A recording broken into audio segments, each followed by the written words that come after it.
A legacy film returns to the box office, D23 sneak peeks, Chris Columbus speaks on Harry Potter, and so much more in this episode of Beyond the Screen.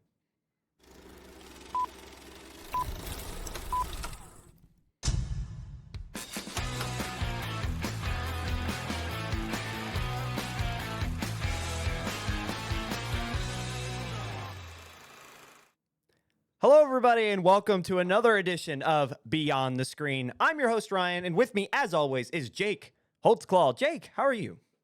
I'm doing great, Ryan. I'm so tired. It feels like I'd never have a weekend.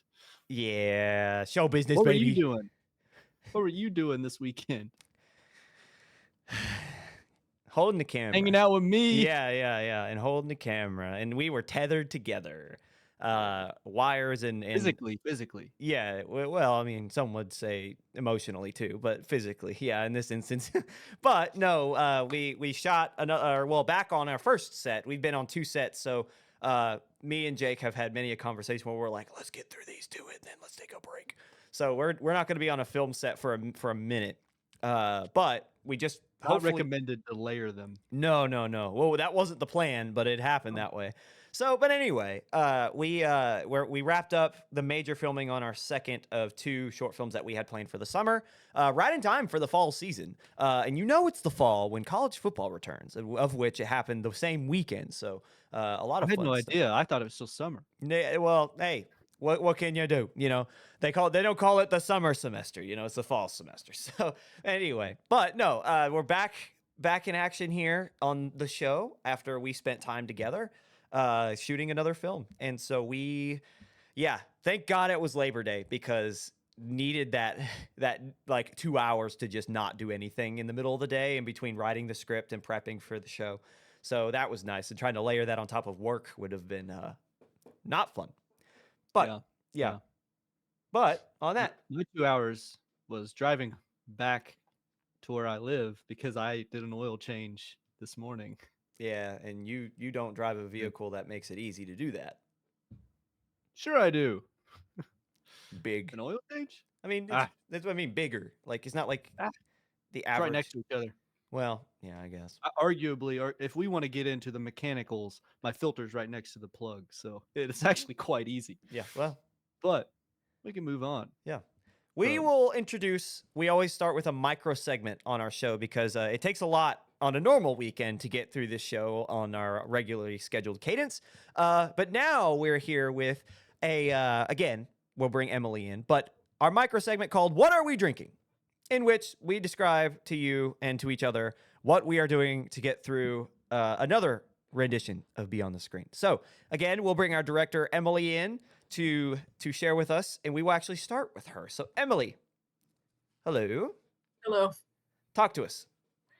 Well, right now, guys, I'm trying out this new product called water. But however, I did just finish a pumpkin spice latte with breve instead of milk. I am not a PSL girly. I'm not gonna lie. I put PSL, yes, right.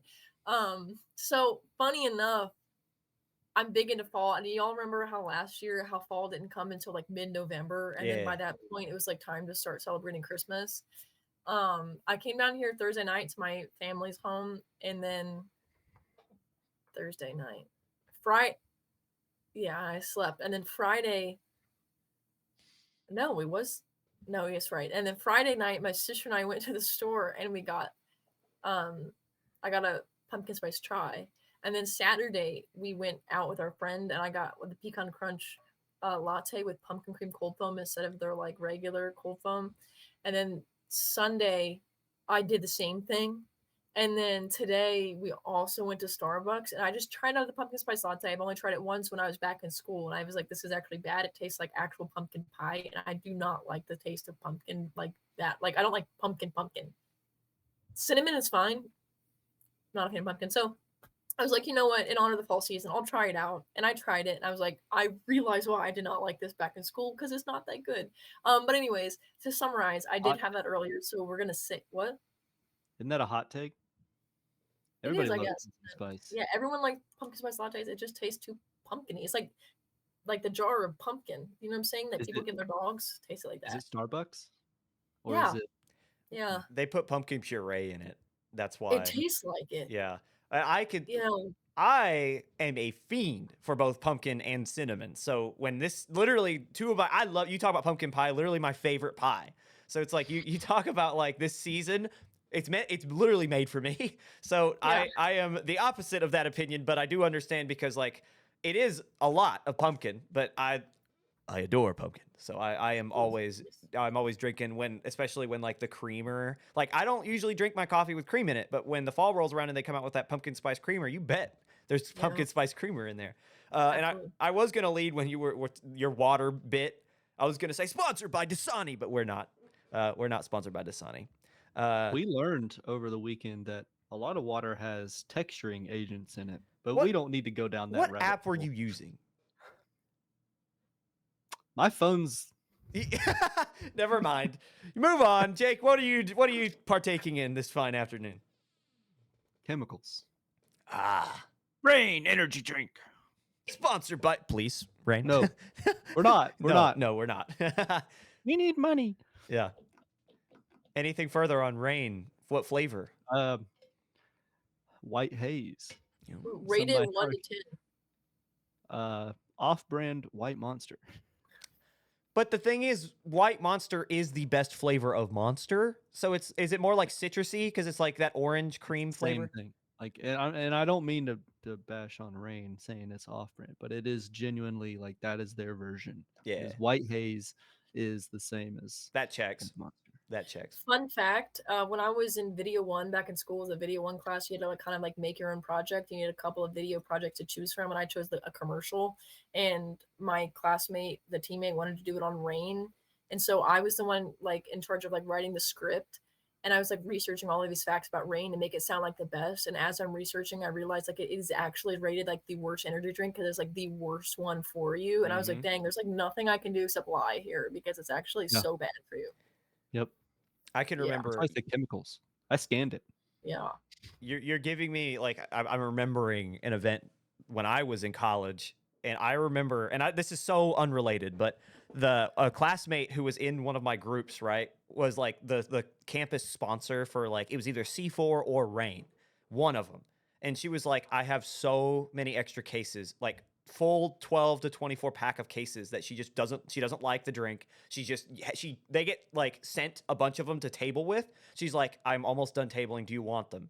And I was like, yes, I do. And I never got them. And I'm remembering that now as we're talking about it. And that like, I'm remembering that now that I was like, yes, please. And then I just never thought of it again. Now, 3 years later, here we are. And I'm like, oh, but anyway, You should find her on LinkedIn and reach out and be like, yo, where my drinks at? bro, you owe me like 7, 12 to 24 packs. She has to still have them, right? Yeah, she don't drink them. No, Yeah. someone else reaped that reward, and I didn't. But speaking of reaping rewards, what I'm drinking tonight, I have a curveball for you guys and a story. I'm double dipping. I've got 2 drinks, both in. By the way, if you like hockey, CBJ baby, we love the Columbus Blue Jackets. But in this cup, we have just traditional tea for caffeine intake, necessary, survival. And then this one, where we have the lovely Boone Jenner on the side, who is the captain of the Columbus Blue Jackets. We have another Arnold Palmer because I like them and they're delicious. Wait, what was in the first one? Just regular tea. And Black the second one? was Arnold Palmer, Ernie Paul. which is sweet tea and lemonade. I'm Right. teeing it up. Cold or- Teeing it Cold up. or warm or So the tea is hot, like the black tea's hot, but the Arnold Palmer's cold. Mixing it up. But speaking of hot, no, listen, caffeine and sugar is what I live on. But no, speaking of hot water, specifically, right before I was supposed to start recording, right before I was coming in here to talk to you lovely people and you people at home, I have 2 I cats. don't think you can say that. I have 2 cats, as most of my friends know. I have an electric tea kettle. It goes off. I put the hot water in said cup, aforementioned cup, put the tea bag in, and I walk away. It's on the counter. My fiance is in the kitchen that I just left. All I hear is, oh no, oh baby, oh no. And I turn around and my cat is running away from the kitchen. And my fiance is like, are you okay? And I pick him up and I'm like, what happened? Like I got my cat in my hand. I'm looking over him because it sounds like he died. I'm like, what? He's just like he's no emotion, just sitting there. And she's like, he knocked over your hot cup of water and he stepped in it and he yelped and he jumped and hit his head on the counter and jumped and ran away.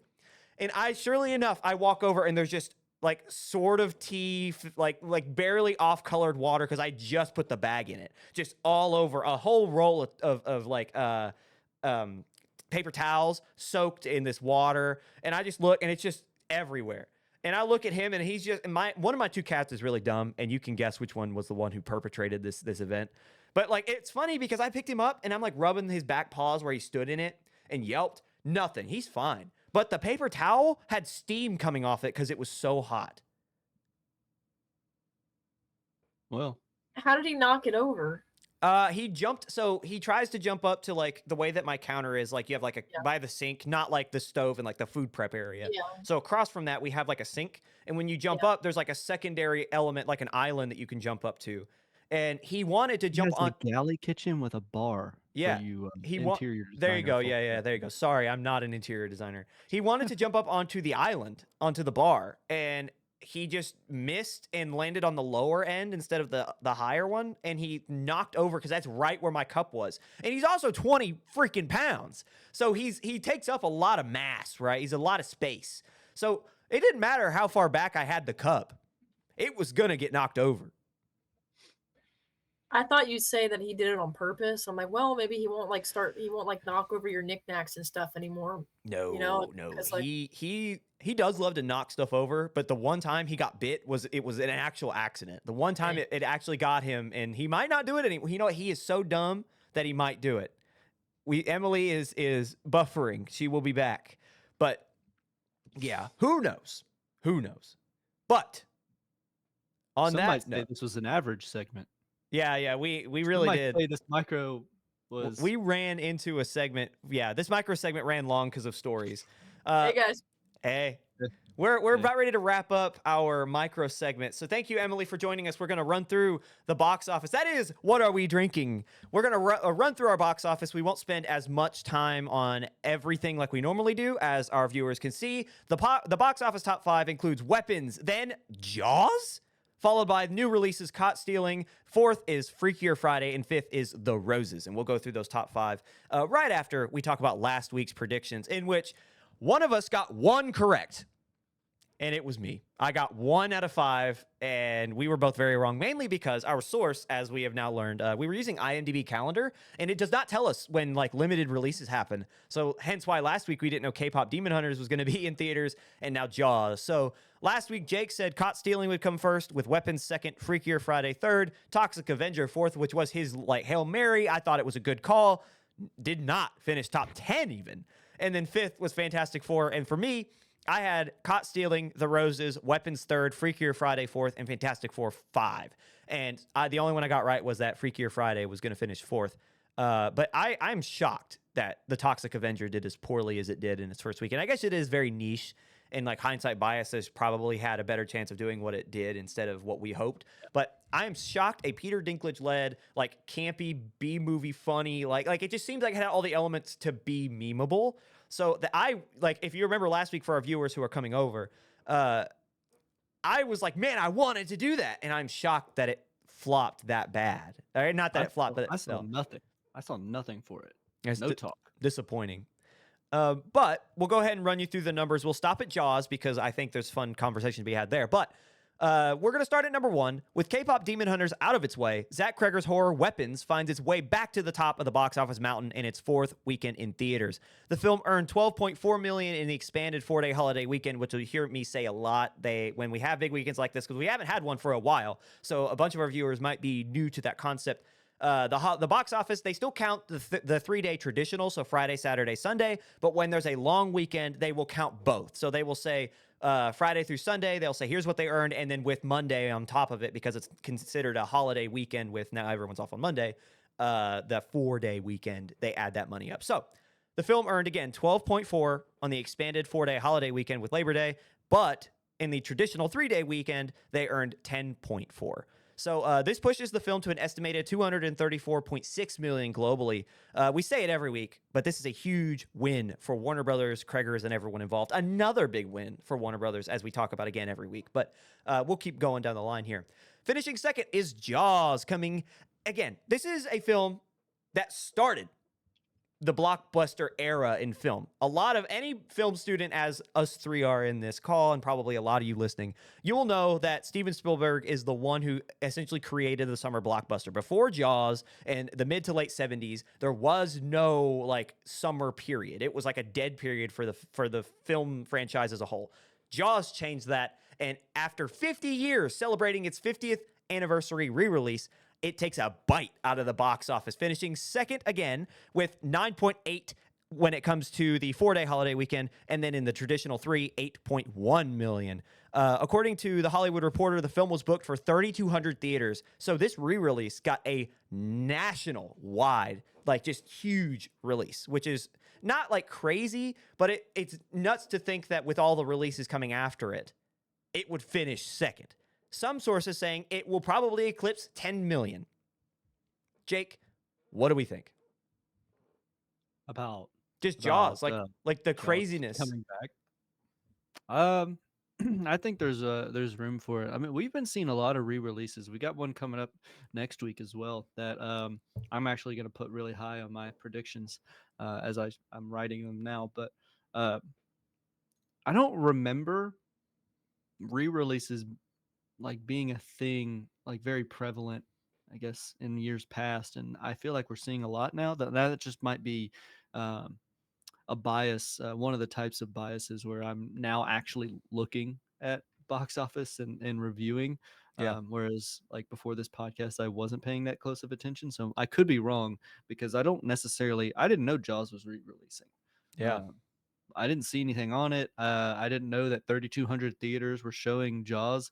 We kind of knew that it was the 50th anniversary. We had posted about it, but not so much that they were going to re-release it. And I thought it was a few months ago, right? I mean, the actual release, the actual anniversary was a month or two ago. I wonder or if even more than that. I wonder if this was like specific in that they wanted to avoid competition. So they picked like a week that they thought would have been light so that they could, again, Could have earn been. that cash.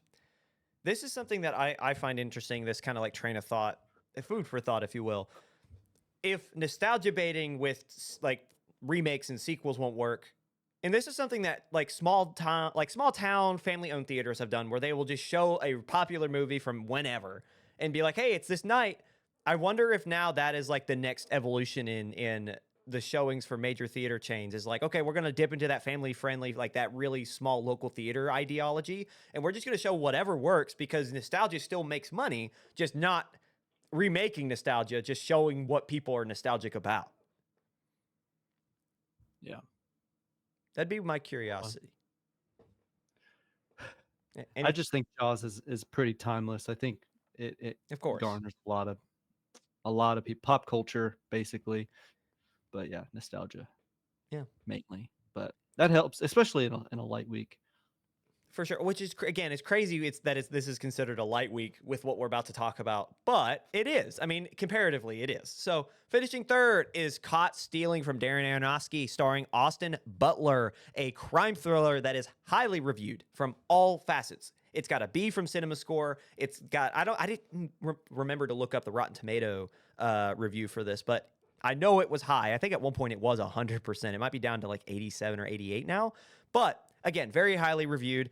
It earned $9.5 million over the holiday weekend, or $7.8 million from the traditional 3-day. The film also earned $5.4 million overseas, bringing its global total to $14.9, which again is a decent mark. The synopsis for the film is, quote, burned out ex-baseball player Hank Thompson unexpectedly finds himself embroiled in a dangerous struggle for survival amidst the criminal underbelly of the 1990s New York City, forced to navigate a treacherous underworld he never imagined.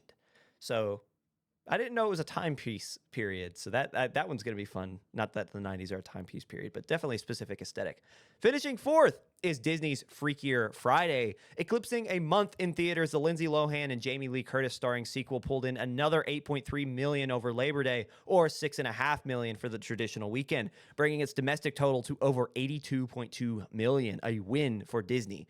And finishing fifth is The Roses, rounding out our top five. It's called a divorce comedy by The Hollywood Reporter. The Roses stars Benedict Cumberbatch and Olivia Colman, as we talked about last week. It debuts and earns 8 million domestically. That's over the 4-day weekend with Labor Day, 6.3 with the traditional 3-day weekend. The film also earned 9.2 million internationally, which isn't shocking. It did better overseas than it did here, bringing its global total to 17.2 million. This film also earned a B score from CinemaScore. Other films, we always talk about beyond the top five just a little bit. The Fantastic Four: First Steps has finally crossed the $500 million mark after 6 weeks in theaters. This is also the first week that the Marvel flick isn't in the top five since its release. And lastly, of our box office, we have our predictions. So, Jake, will go first. Break it down for me. So we have switched calendars to one that gives us a little bit more information so we don't look like dummies, as Ryan has alluded to before. So we have got the date they're coming out, of course, obviously, but we also now have a new column that tells us at what scale. And so whether it's a limited release or a wide release. So going down the list here, of the ones that like jump out at me as the big ones, believe it or not, Hamilton is getting a 2025 re-release, wide release as well, alongside The Conjuring: Last Rites. And going down the line, everything else seems to be a limited release besides Light of the World, which is a movie that follows Jesus's life from ministry beginnings through crucifixion, resurrection, as seen through Apostle John's eyes. That's getting a wide release as well. No distributor, crazy enough, but for my predictions, I've got Conjuring: Last Rites for first. I think it's going to do better than, I mean, what we're seeing this week with Weapons at 10.5 million estimated prediction, based on box office. I think that's going to go down a little bit, and I think Conjuring can break that 10 million. I think right out the gate. I will actually. I'm going to stick with that, but I do want to know what Conjuring 2 got. Ryan, do you remember? I do not. Sorry, I was typing in Um, my predictions as you were going, so I let me look this up.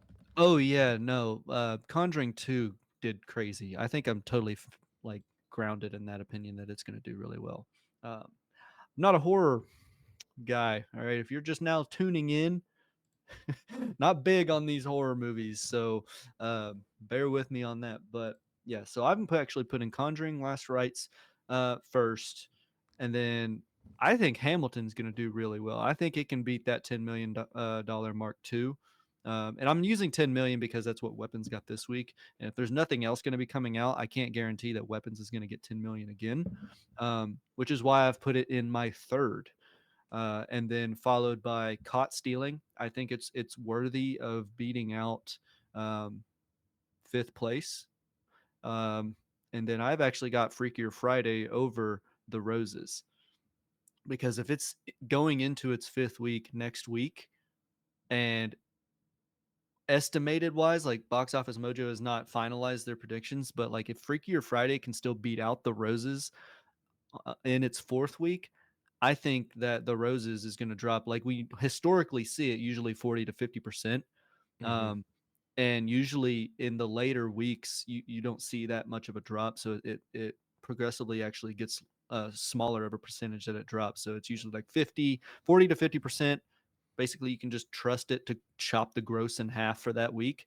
And Yeah. then for its third week and fourth week, you actually see it's like 30, 25. Like it actually doesn't drop that much in the later weeks. So that's why I'm putting Freakier at 5. So that's my thought process. And that's like a kind of, I wanted to think about it a little bit more in depth. because we have been pretty bad lately, Ryan. We have been missing them. No, and again, as I explained last week for our new viewers, we are doing this more shooting from the hip just to have fun, to be like, what do we think? Because we have a very specific aesthetic. Like, we don't have the same, like, enjoyment in film. So, like, I like different genres than Jake, but while we do correlate and cross over a lot, this segment's more to have fun. So, even though we're wrong, we're not, like, that's something to get clear here. We're not trying to be right. We're just trying to say this is what we would think would happen. We're not looking at forecasts because we could cheat and look at what forecasts predict and be like, oh yeah, this film's projected here, and oh, I'm gonna make a you know what, but then at the same time we would get the same things every week. Not that we haven't been, and again, this week we are going to be very similar because I think all the points you've made are the same thing. Because I scoured the new releases trying to find something that could upset, and I wanted to put the Rose at 5th, but for the same reasons, and I'm going to go over my top 5 right now for what I predict next week. But that is something to clarify again. We're doing this for fun, shooting from the hip, because this is what we want to see how close we can get just from what we think, not It's using a basically calculator. gambling. It's gambling with prior knowledge. for Yeah, us. yeah. So I hope you have as much fun as we do with this. But my top 5 are, I actually think Hamilton will do better than Conjuring. And I think because of everything you've described, not only are re-releases, Jaws doing as well as it did gives me a lot of, I think, probably bias and some like blind confidence. However, Hamilton, I would say singularly, had more of a pull and an effect on mass media and like popular media than The Conjuring ever did. The Conjuring, even if you didn't like horrors, you like The Conjuring. But the thing is that like horror is still a niche topic. So I'm going to go on a limb and say this is the 4th or 5th Conjuring movie. While yes, it will be popular and it will do very well because it's the end of that franchise, or at least that string of films with that name, with this cast, I don't think the same will apply. Whereas the first one was novel, it was new, it was scary. James Wan had created something so original. Now we're at the 5th in a series of films that has lasted 20 years, whereas Hamilton is Hamilton. You know, it's like there is one Hamilton, there's one show, Lin-Manuel Miranda. And so it's like, I really think for everything you described, I think that pull in that release to the big screens, a lot like what we saw with K-pop Demon Hunters last week, will pull audiences unlike what the Conjuring franchise will do. Again, no shade to Conjuring. I have it finishing 2nd. It will pull, I think both will pull over 10 to 12 million. I think we will see probably closer to 15 from each. But anyway, sorry, continue. Well, I'm gonna because you've locked it in. I'll tell you, and that's what I just looked up. And so it's not a level of prior knowledge. I did a little research on Conjuring. 1 and 2 passed 40 million first weekend. I don't doubt that. Now 3 didn't do very well. 3 got like 9. So Yeah. but I think having Conjuring at 1, the upset there between Ryan and mine is the fact that he thinks Hamilton can pull higher, and I would just say I don't see Hamilton getting 40 million. I mean, I don't even know if Conjuring will get 40 million, but I can't put Hamilton that high. If K-pop Demon Hunters can pull between 15 and 20, I think Hamilton can do the same. I'm blind confidence from from K-pop Demon Hunters and Jaws both finishing 1st and 2nd the last 2 weeks leading up to this. And but you think about like classic musical, like this is literally like you've got Jaws and K-pop Demon Hunters. It's a little bit of a mix of both where it's like it's 15 years. It's not like I'm not comparing Jaws to Hamilton, but the point is that like everyone knows about Hamilton. It's this big, it's a conglomerate at this point. Like people love it. It's huge, right? It's a Goliath. And when that show's on tour, people are seeing it. So I think that mixed with the recent success of K-pop Demon Hunters, I think we'll see something similar with Hamilton because again, cult following. And then behind that is Conjuring finishing 3rd. What I like to do is I just like to drop when there's nothing else crazy like that. I just drop whatever was underneath or what would have been 1, 2, and 3 just down. So for me, if Hamilton and Conjuring take 1 and 2, Weapons, which finished 1st this week, will finish 3rd. Caught Stealing will drop down because Jaws is gone. Caught Stealing will drop down 1 to 4. And then I agree, Freakier Friday will. I don't think The Roses has the polling power that Freakier does. Without having something else to take that spot, The Roses, again, is a more niche audience and demographic. Divorce comedy. I don't think that there's room. It's funny. It looks awesome. But at the end of the day, you either watch a divorce comedy with Benedict Cumberbatch and Olivia Colman, or you watch a sequel to everyone's favorite childhood movie with the same actors in Lindsay Lohan and Jamie Lee Curtis. I think they're going to stick with Nostalgia baited. there. Yeah, there it is. I think they're going to stick with Freakier Friday on this one. It's something to think about. Is the statistic now is half of marriages end in divorce, and so that's half of the people who are like, I prefer not to watch a movie on that. Yeah, too real. Touchy subject. Yeah. So you just alienated half of the audience who might not care about a divorce flick. But that's just me making a joke. I don't know. I'm not sure if that's actually. I'm excited to see it, but I just can't imagine like that's something too that this has taught me in the month and a half we've been doing this segment is like, or this part of our first segment is like, I have to like separate what I want versus from what I think, because I've done that a couple of times, especially when we started, and I was wrong just completely. So I want to say the Roses would finish 4th or 5th because it looks great and I love the actors, as I said last week, but it just won't. Like it's just not gonna happen. Yeah.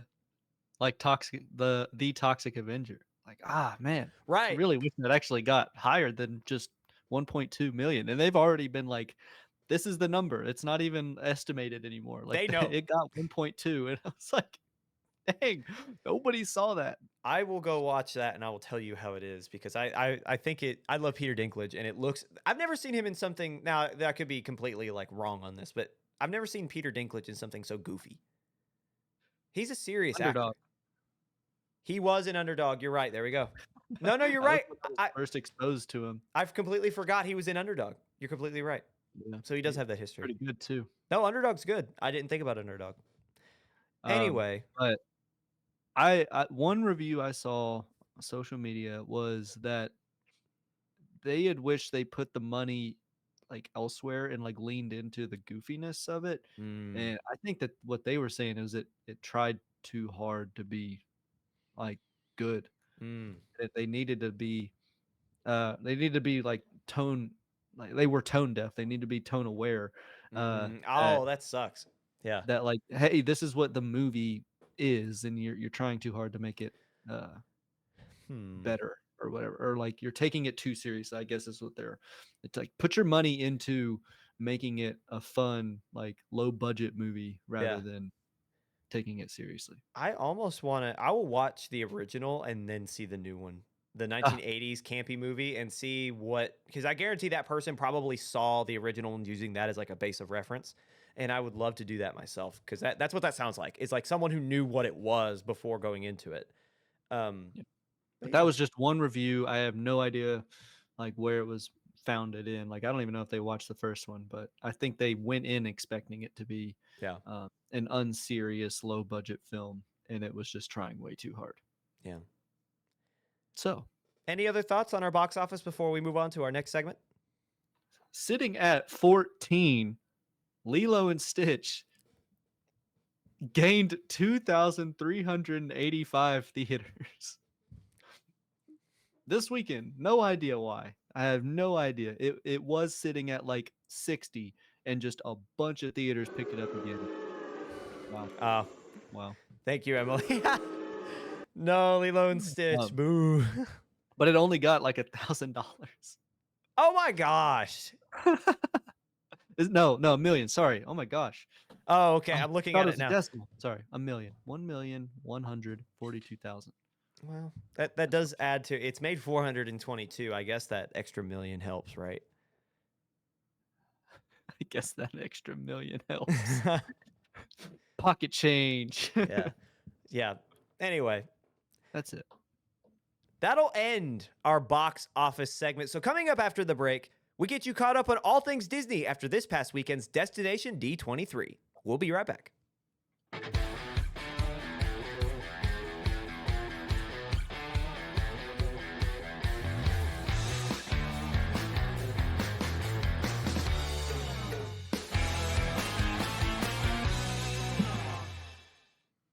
Hello, everybody, and welcome back to Beyond the Screen. You made it to segment 2, which is the beginning of our major news, of which we usually have between like 3 to 5. I usually try to stick to 4 and under.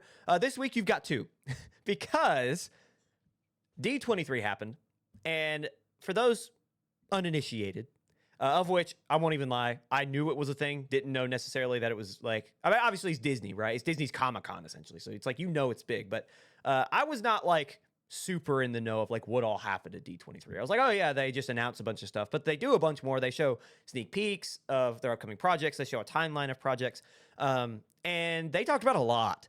And so we're gonna go over kind of like the big hits and a little bit of the small stuff, and we're gonna talk about what we think about the state of Disney moving forward into next year. This also comes after last week or a couple weeks ago. We talked about how they were changing demographics and they were looking for original content to pull the Gen Z male, so the 13 to 28-year-old. So we'll see and discuss how maybe this correlates or what we see and so on and so forth. So jumping right into it, we'll start with Toy Story 5. That was the first thing that popped up. This is all from IGN. IGN was in attendance and very much so heavily involved with their coverage. So, fans were treated to the opening scene of next summer's 5th installment into the beloved toy franchise.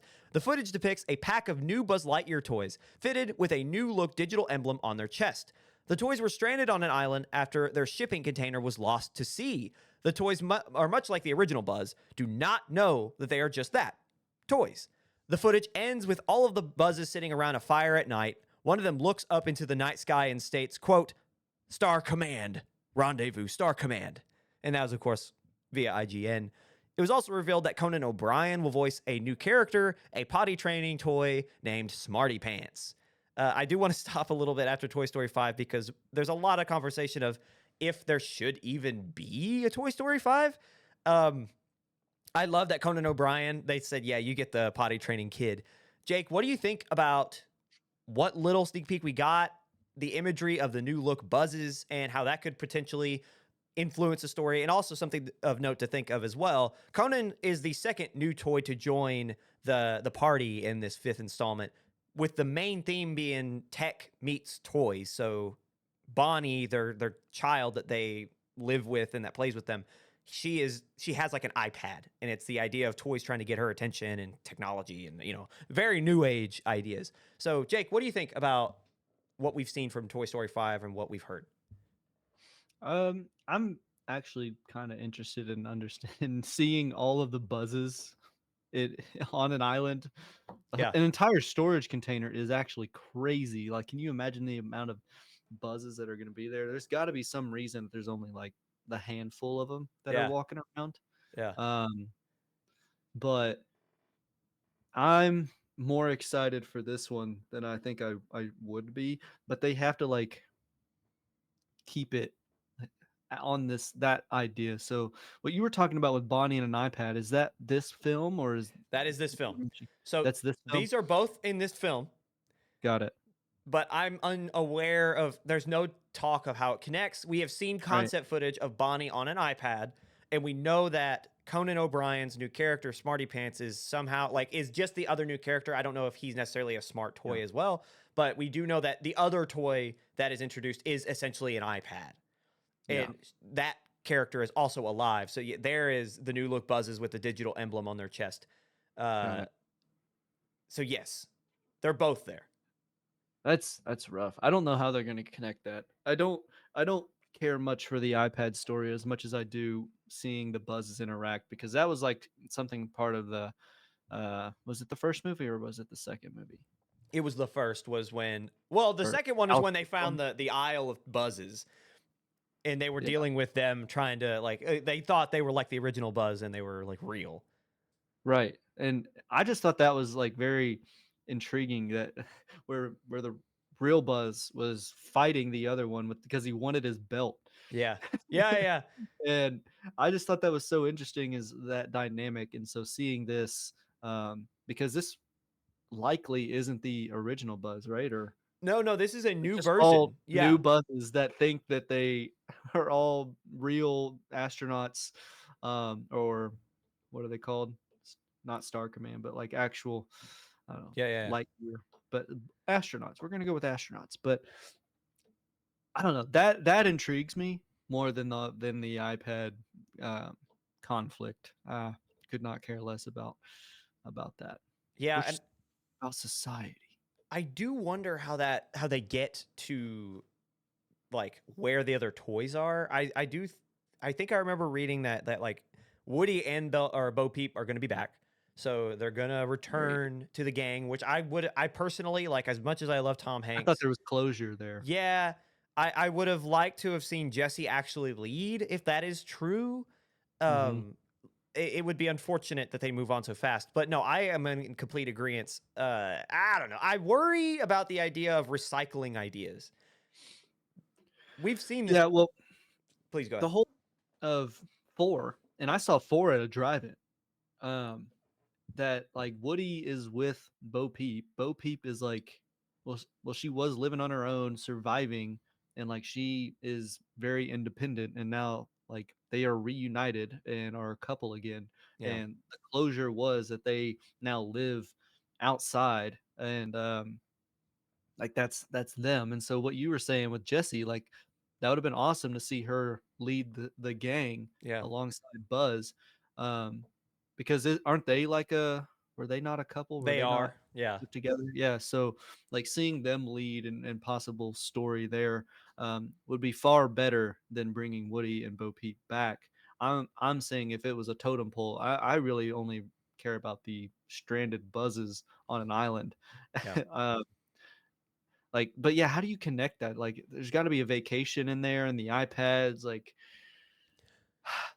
I don't know, keeping them from vacation. Or I don't, that's how I would probably like take it. But I don't know. I just it's not interesting to me. And I like you had said, if it's yeah. the young male audience,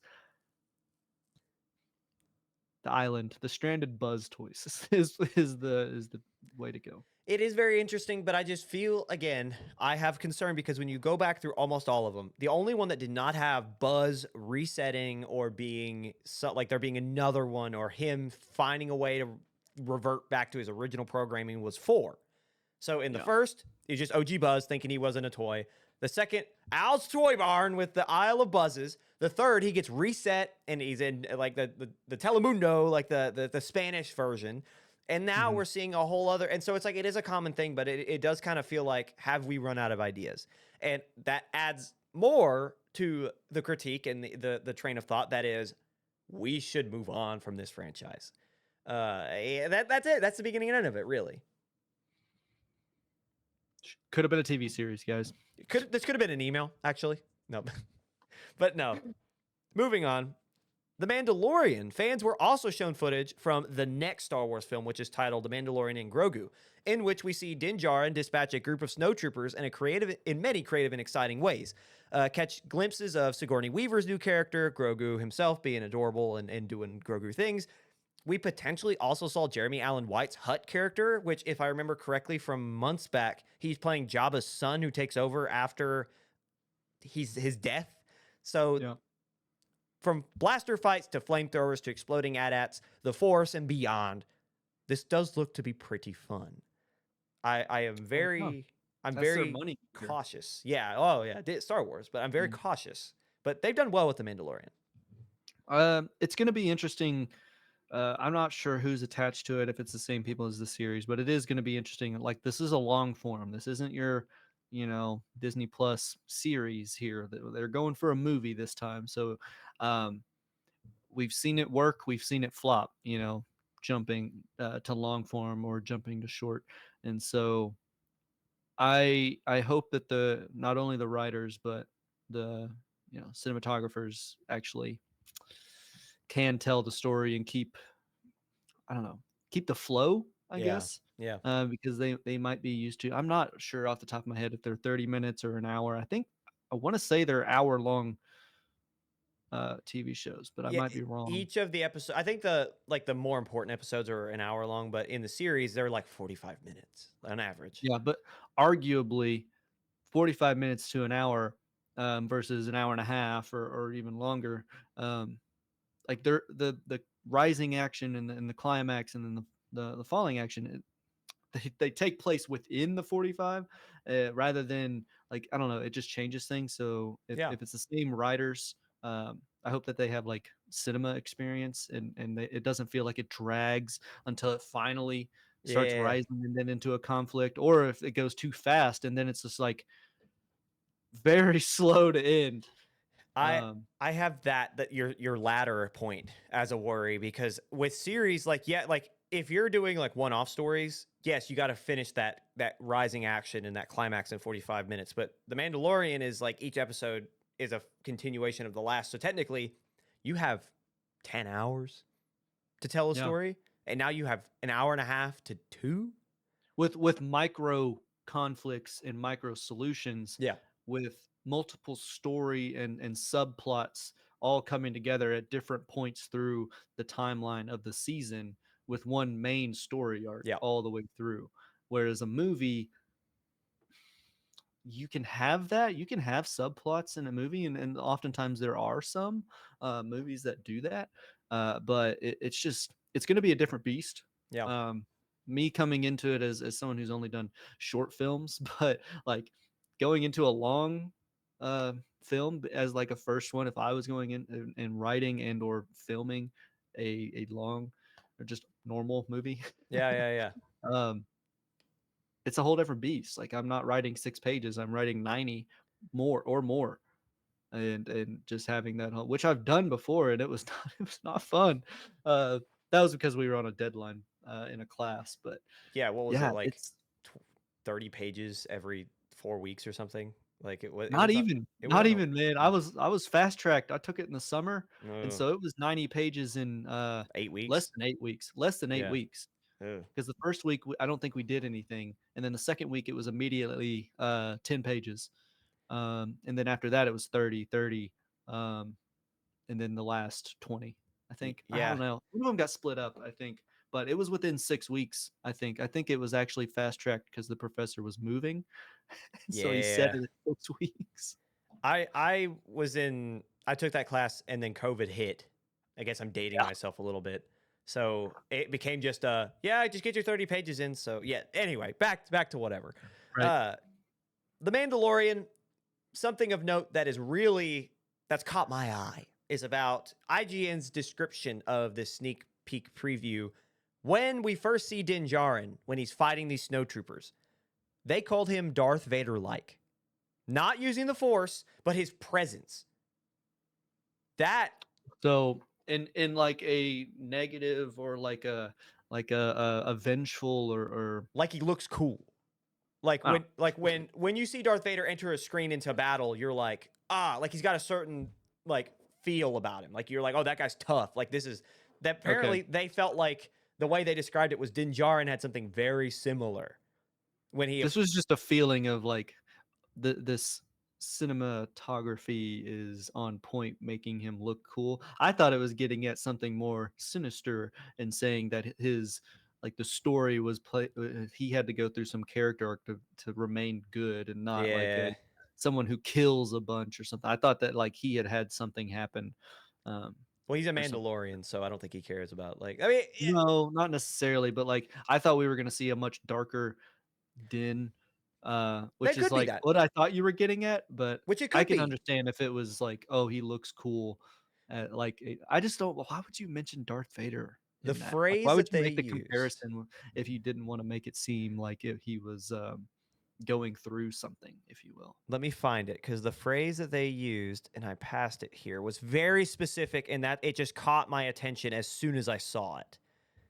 Yeah, Because it's like it's very interesting to say that. Like, why I wouldn't outright call out Darth Vader if I was only talking about how cool he looked. I probably wouldn't have attributed him to a specific character, and definitely not that one that carries the connotation of like, why does he look cool? Because he's in all black, and he's yes. ruthless, merciless. So to quote IGN verbatim, what was written and the way they described how he looked was Grogu being just absolutely adorable, and a scene of Mando acting just like Darth Vader in Rogue One. So we're talking about the hallway scene. Yeah. Because that's what that's what he was in Rogue One. He Yeah. was pretty much. So that's, I mean, that is a level of ruthlessness. So there is the window, or the door. The door is open for Din to go all out. Likely because Grogu was taken. Yeah. Again, taken 3. So Liam Neeson is actually under the helmet. Yeah.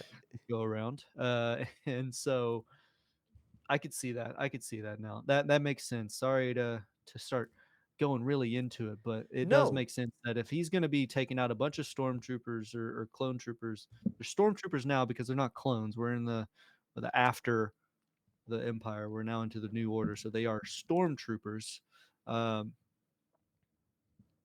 I could see why they could draw that comparison if he's just cold-heartedly killing to uh, get Grogu back or accomplish a task with that.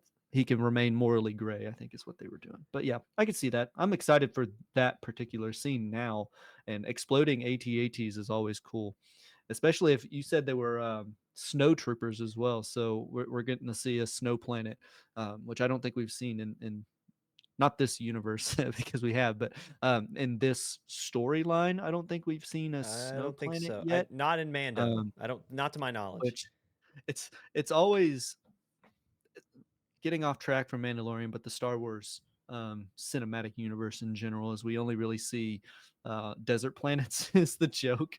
It's either that or a city or and maybe you get indoor. So when Rogue One showed a beach setting, everybody was like, heck yeah, like we're getting to see other planets. And that's always a critique I find from Star Wars know-it-alls is like, man, we Yeah. always just get deserts. I mean, It's always the same one too. It's always Tatooine. well, then they made up Huh. Jakku so they could Yeah. so that Ray wasn't the same. Yeah, And then let's see, best. but it was the same. Not best. Keep going. No, I'm looking through the different planets to try to remember which ones outside of Jakku and Tatooine were desert because don't- there are more. Well, Oh, the thing is Geonosis you can either was technically desert. Geonosis, Technically a desert Yeah. planet. full of bugs, Yeah.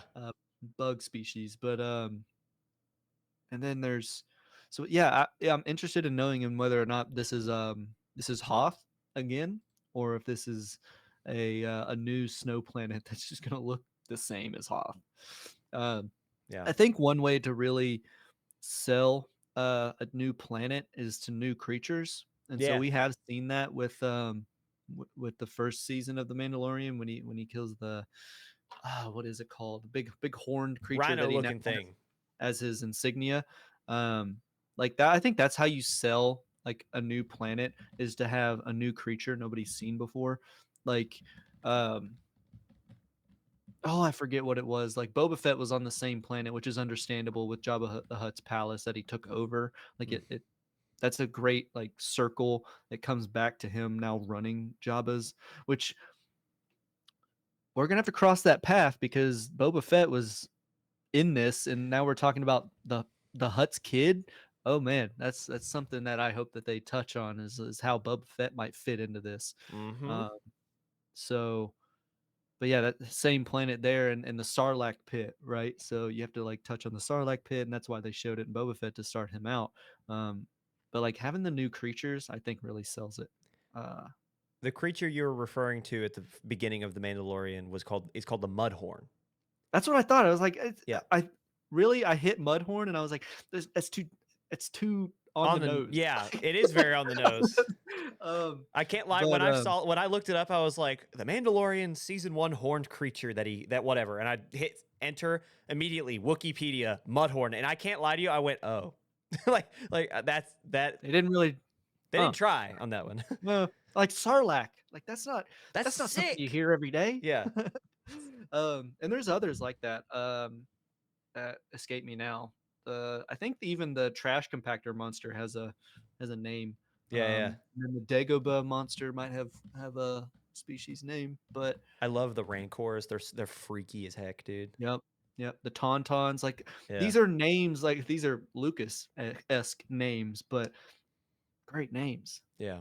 Like that's exactly what that is. Yeah. That's a tauntaun, dude. It's a Yeah, bipedal horse-like snow planet creature. Yeah, Like, yeah. that's what that is. It's- but you it- hit me yeah. with Mudhorn, and it's just kind of like, I guess that is what it is, isn't it? Yeah. It's just too different. Like, There's no excitement behind it. There's no like we'll go back to the Rancor. You see that thing come out, especially in like when you first see it when Luke is in Jabba's palace. You're like, that's a Rancor. Like what you're saying. You're like, I can see that. yeah, Yeah, yeah, no, that makes total sense. Like, it's like naming a mudhorn rhinoceros. It would be the same deal. It'd just be like, yeah, yeah. yeah, sure it is, man. Isn't it sad that like we know this is based off of a rhinoceros, right? Like that we know that. So no, Yeah. it's a rhino. But it's sad that like rhino and rhinoceros is a cooler name than the name of the creature that they created for Star Wars. Mudhorn. Sorry, Which, to be fair, I don't know if that's actually what it is called. That might be just what people were calling I it. mean that it's called Wikipedia. It's called a mudhorn. Okay. Interesting. I'm looking at it. You know what I'm saying? Like, that could be Yeah. the colloquial, like, term of the planet, but if they actually had scientists, It lays eggs. see, that's odd because I thought it was a mammal. I mean, If it's mammals are a more. thing in the Star Wars What if universe, it's like a platypus, where it is a mammal but it lays eggs? I thought it had more than 4 legs. We're getting deep into animal Star lore of Wars. the Star Wars universe here. Beyond the Screen is now a Star Wars podcast. Honestly, we could. And No, anyway, we could, but we won't. Moving on, my favorite. yeah, movie yeah. Okay, so coming up. here we go. Other films that they did not just do Mandalorian after I don't even remember what the first movie we talked about was Toy Story 5 and then be like, yeah, we're calling it a day. They talked about a That's lot. it. Yeah, only got 2 of them. No, they also talked about the sequel to Zootopia. They also showed the opening scene for this film in which we see Nick Wilde and Judy Hopps. They are partners. The director also took the stage to talk about their relationship and how they are trying to like become that police detective partner, the correct way to do that, right?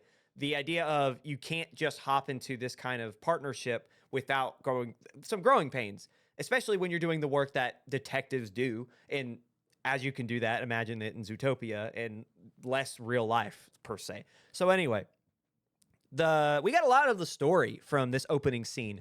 So it will primarily follow the two as they navigate being, again, rookie partners, and that was according to IGN. Over the course of the opening sequence, the duo chase a cargo smuggling anteater who is revealed to be carrying new character named Gary Disnake, who is he's voiced by Ke-Huy Quan. So another big name in this film,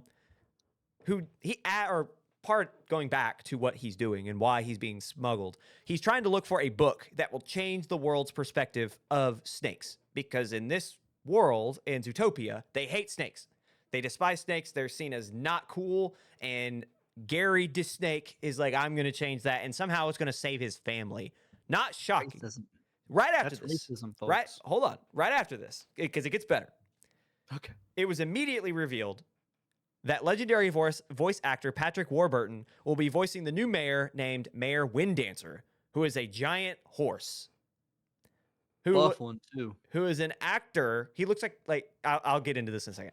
Who is an actor turned politician. That is the character. He's a horse who is an actor turned politician. And I wonder where they got that from. Reagan.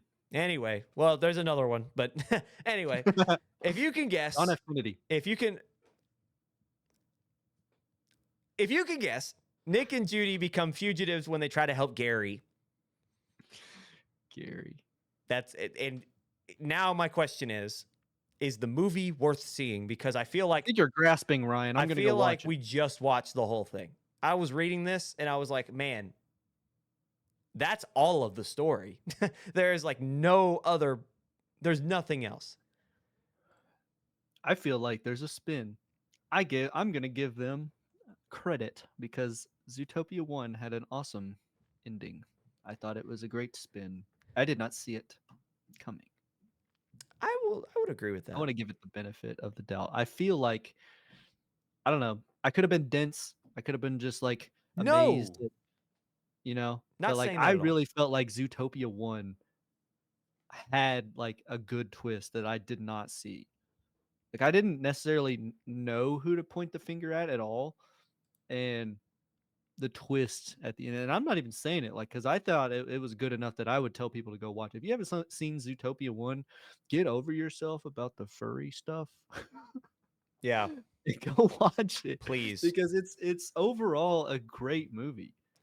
There is With great something. principles. There is something to be said. The director did not help with certain elements of, because like we've talked about it on the show, how people are weird about Zootopia. The Yeah. director, and I'm looking for his name in here. I'm looking back through IGN. He called it. His name's Jared Bush, and he described the characters as like coming off of their honeymoon and like what moving in feels like. He described them very much couple-like. And I remember He's read the fiction. I remember reading that and being like, dog, you are either super tone deaf or you are way too into this, because he's read them all. that is so wrong. But anyway, something else to go over this story, because you're not wrong. The original, you're not dense. The original was very like, the twist was insane. I just feel like there's way too much. I would have loved to have known Wind Dancer as like gotten to know him through the story. Like the idea that he was an actor turned politician would have been like a funny little trope had it been something that I discover in the narrative rather than Now it's his main personality trait. Right. And it's like that would have been cool or funny even to have been like, oh, okay, I see what they're doing. But now it's like I will have a year to be like, yeah, that guy. And so I feel like you lose like moments like that. And so that's where I'm coming from, is like, man, like I'm shocked you don't feel the same way, because I really feel like, because we talked about this a lot with trailers, is like they give away too much. I feel like I've seen the whole thing already. Oh, well, I'm not going to disagree with you on that. I just think that Zootopia 1 had such a good ending, or overall a great movie, good twist, that I want to give it the benefit of the doubt that like I really, really, really hope that this isn't all of it. And so I'm not going to believe that it is. I will say that, yeah, likely if I watch this trailer, I have not seen it. I'll probably feel like I've seen the majority of the movie, but because Zootopia 1 was so good, I want to give it that benefit, and say there's got to be something. There's got to be something hidden or something at the end, or like. But yeah, you're right. The premise given away 100%.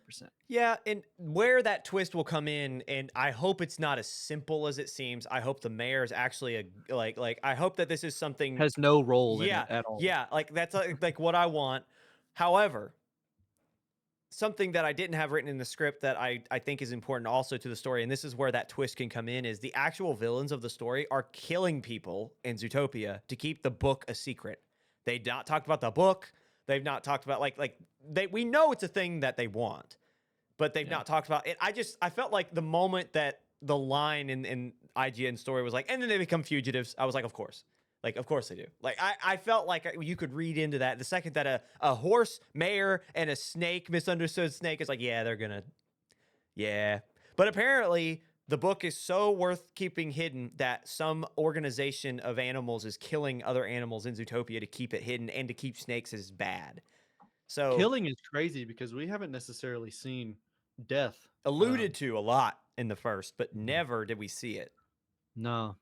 And like, yeah, even alluded, like there were times that you would think that they would kill somebody and then they just turned out to not happen.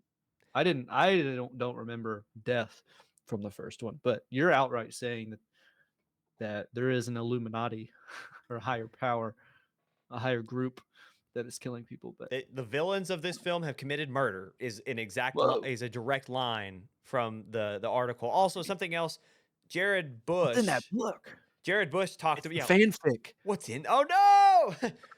No, keep it a secret. No, but Jared Bush also went on record to say that one of the chase scenes of like when Judy and Nick are chasing Gary is what he calls it, quote, the most ambitious chase scene ever animated, is how he phrased it. So there's a lot of stuff to dissect here with everything the man's saying. From, I hope it's tone deaf. I hope he didn't lead this story with knowledge of why that would be funny.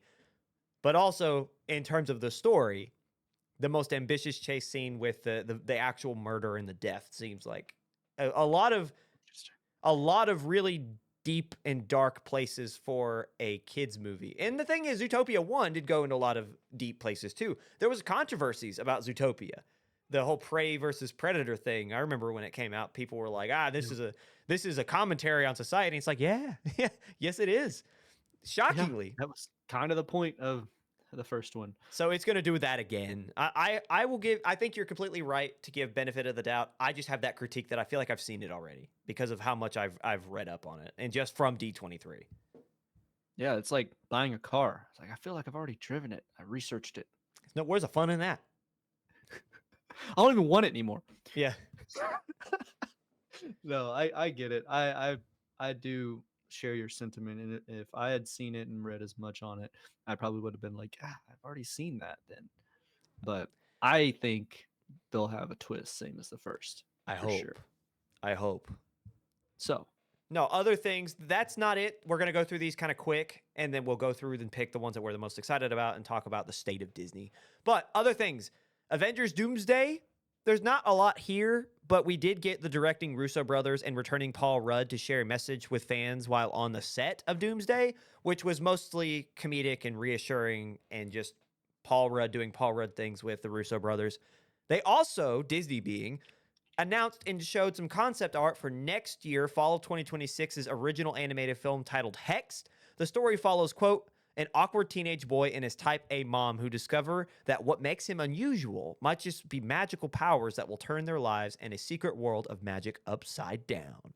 So that seems that feels like not quite like Onward, but similar to Onward. That one with Chris Pratt and Tom Holland. I saw that. I completely forgot it. I have no idea what it's about. I thought it was okay. It flopped, but I felt like it was okay. I think that was COVID. I think it was during COVID is when that came out, so that's probably why. But I did not dislike that one, actually. But that's what it reminded me of. Not the same, but similar. Magic and weird. Like, I'm weird. But, and then I'm a goober. another one is called Hoppers. So information and footage was shared. This is for next spring. The story of which, Hoppers, follows Mabel, a scientist who uses technology to jump into the mind of a beaver. Once entering the wild, however, the Mabel-controlled beaver notices the horrors of the encroaching construction of a new beltway. You can guess the rest of the story from here, but the animation does look kind of cool. I know that John Hamm voices the mayor, and at one point, like a group of animals led by the mind-controlled beaver of Mabel, like shows up into the back of the mayor's car and is like text-to-speeching, trying to threaten the mayor. For what it was described, and it's John Hamm being like, they're like, you're gonna die, and they're like trying to stop the belt construction from happening.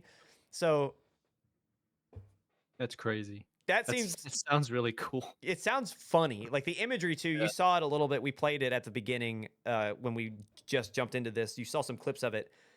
It looks like fun animation. It looks like a fun, unique story. Again, talking about, I guess, some political nature, that stuff. But anyway, we also see clips from Tron Ares with stunning light cycle chases in the real world, the name reveal for Ice Age 6, which will be called Boiling Point, which also includes a section with Baby Scrat and Scrat himself, and I will say Baby Scrat looks adorable.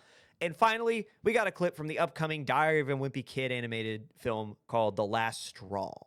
We also know that The Incredibles 3 is happening, which we knew before, but they showed a little more of it. With all that out of the way, what is the state of Disney in our minds? How do we feel about it? I think it's about average. Like new stuff, old stuff, reused stuff. I don't think this is going to be like a generational run. No. By any means. Like, this is not a lineup that I foresee like banger after banger after banger. You know what I'm saying? Like, this is I want to call out Hexed and like where you pulled type A mom, which is a crazy thing. Like, cause I think that just, I don't know if that's just resurfaced or if that's a new thing, but like being a type A blank versus a type B, which I think it's like, I attribute it to how I've context clued it together is type A. I thought was like the neat, proper, scheduled, like mom is at soccer practice on time all the time, not running around and full of like ADHD level. Like I thought this was straight. And then type B is the ADHD, like house is not a mess, but like just cluttered and a bunch of stuff going on trying to wrangle it. Like that's what I thought type A and type B, and not necessarily just in moms, but like in general is like a type A versus B parent. Am I wrong, Ryan? Did you look it up? I'm reading it as you're talking. Do And I have it so flipped or is that right? A is this is according to the Mental Health Center of San Diego. The type A personality refers to individuals who are ambitious, driven, highly organized, and constantly striving for success. So at first I was like, okay, kind of. They are okay. known for their sense of urgency, perfectionism, and relentless desire to accomplish more. Gotcha. Whereas type B, they're characterized as relaxed, easygoing, and flexible within a flexible approach to life. Type B individuals are adaptable, open-minded, and able to maintain composure even in stressful situations. They are more creative, according to this. Their calm demeanor makes them approachable and easy to get along with. So Gotcha. So I'm not necessarily like, and I'm just forming my thought on it was all the social media context clues. Usually, I'm seeing it as type A showing up to soccer practice on like 15 minutes early versus type B showing up right on time, like skirting through the parking lot. I Is think the way that it was illustrated to that me. is accurate. Um, I don't think you're inaccurate about that. I think that type A in simple terms, because again, that was like from the medical center of San Diego. You're completely right. Type A is like, I'm driven. I have to get there. I have to be super organized. I have to get there, perfectionist. Whereas type B was like, starts at 6, we'll get there at 6. You know, like that, like for a minute there when late. we get- Yeah. So yeah. Okay. But I just thought that was kind of crazy that you pulled that. That's a straight quote, oh right? yeah, no, that's from IGN. So Yeah. awkward teenage boy and straight up called out type A mom who, like, breaking this down, likely wants to define this kid to better understand him. Yeah. When in reality that's very hard, especially for a teenage anybody. Yeah. Um, and so and then it's also magical powers on top of that. Like I'm not super excited for it, but like the concept of um of that is. And did we have I seen the trailer for this? Is the mom like in the military? I think you're thinking of Elio, I think. There's a That one was recent and she no, was in the no, military. the one that got abducted by aliens I think was the one that's with the Elio. mom was in. Yeah, Was it yeah, that's Elio, isn't it? Oh, sorry. No, let me Huh. check. Yeah, that's Elio. That was the one that came Okay. out this past year. That flopped. The bad. Yeah. Okay. So probably not looking good. I think I love, so if you guys know anything about me, I love sci-fi, I love horror, and I love fantasy. I love like whimsical. So something like this with like magic is like I find it intriguing just because I like those elements, and I think that they do a lot for, how do I phrase it? They do a lot for self-discovery. Like that whimsical nature in that fantastic realm is used often in storytelling to do something more human with their discoveries, right? So think like Lord of the Rings. That's like a great example. So I would be interested. Again, I liked Onward, and if it's anything like Onward, I think I would enjoy it. Is it something that I'm going to be seated front row first weekend to go see? Probably not. I want to see some art. I know there's some concept art out there that looked cool, but again, who knows? Hoppers, I think I was more interested in Hoppers just due to the chaotic nature of it. It just seems so out of left field and so all over the place that it looks fun. But I hate to say it, I'm not interested in Ice Age 6. I feel like it's a weird conglomerate of IPs that we're seeing Disney throw out at people. You do see, it's funny we talked about this last week because you do see a lot of originals. There's a lot of original stuff in here. However, scattered throughout it is the same old Disney of like they have their war chest of random IPs they've collected, and they're like, oh yeah, by the way, we're gonna make a new one of that. And it's like, yeah, okay, Ice Age 6. You got me with Baby Scrat. I think Baby Scrat's adorable. But again, I'm not gonna go out of my way to watch Boiling Point. So Right. I don't know. Like it might be fun. And same thing for Diary of a Wimpy Kid. Like I feel like the live action movies with Steve Zahn that's prime, and that's the only one you should really want to see, because I feel like that is Diary of a Wimpy Kid, and I'm being super biased because that came out when I was a kid, and also I love Steve Zahn.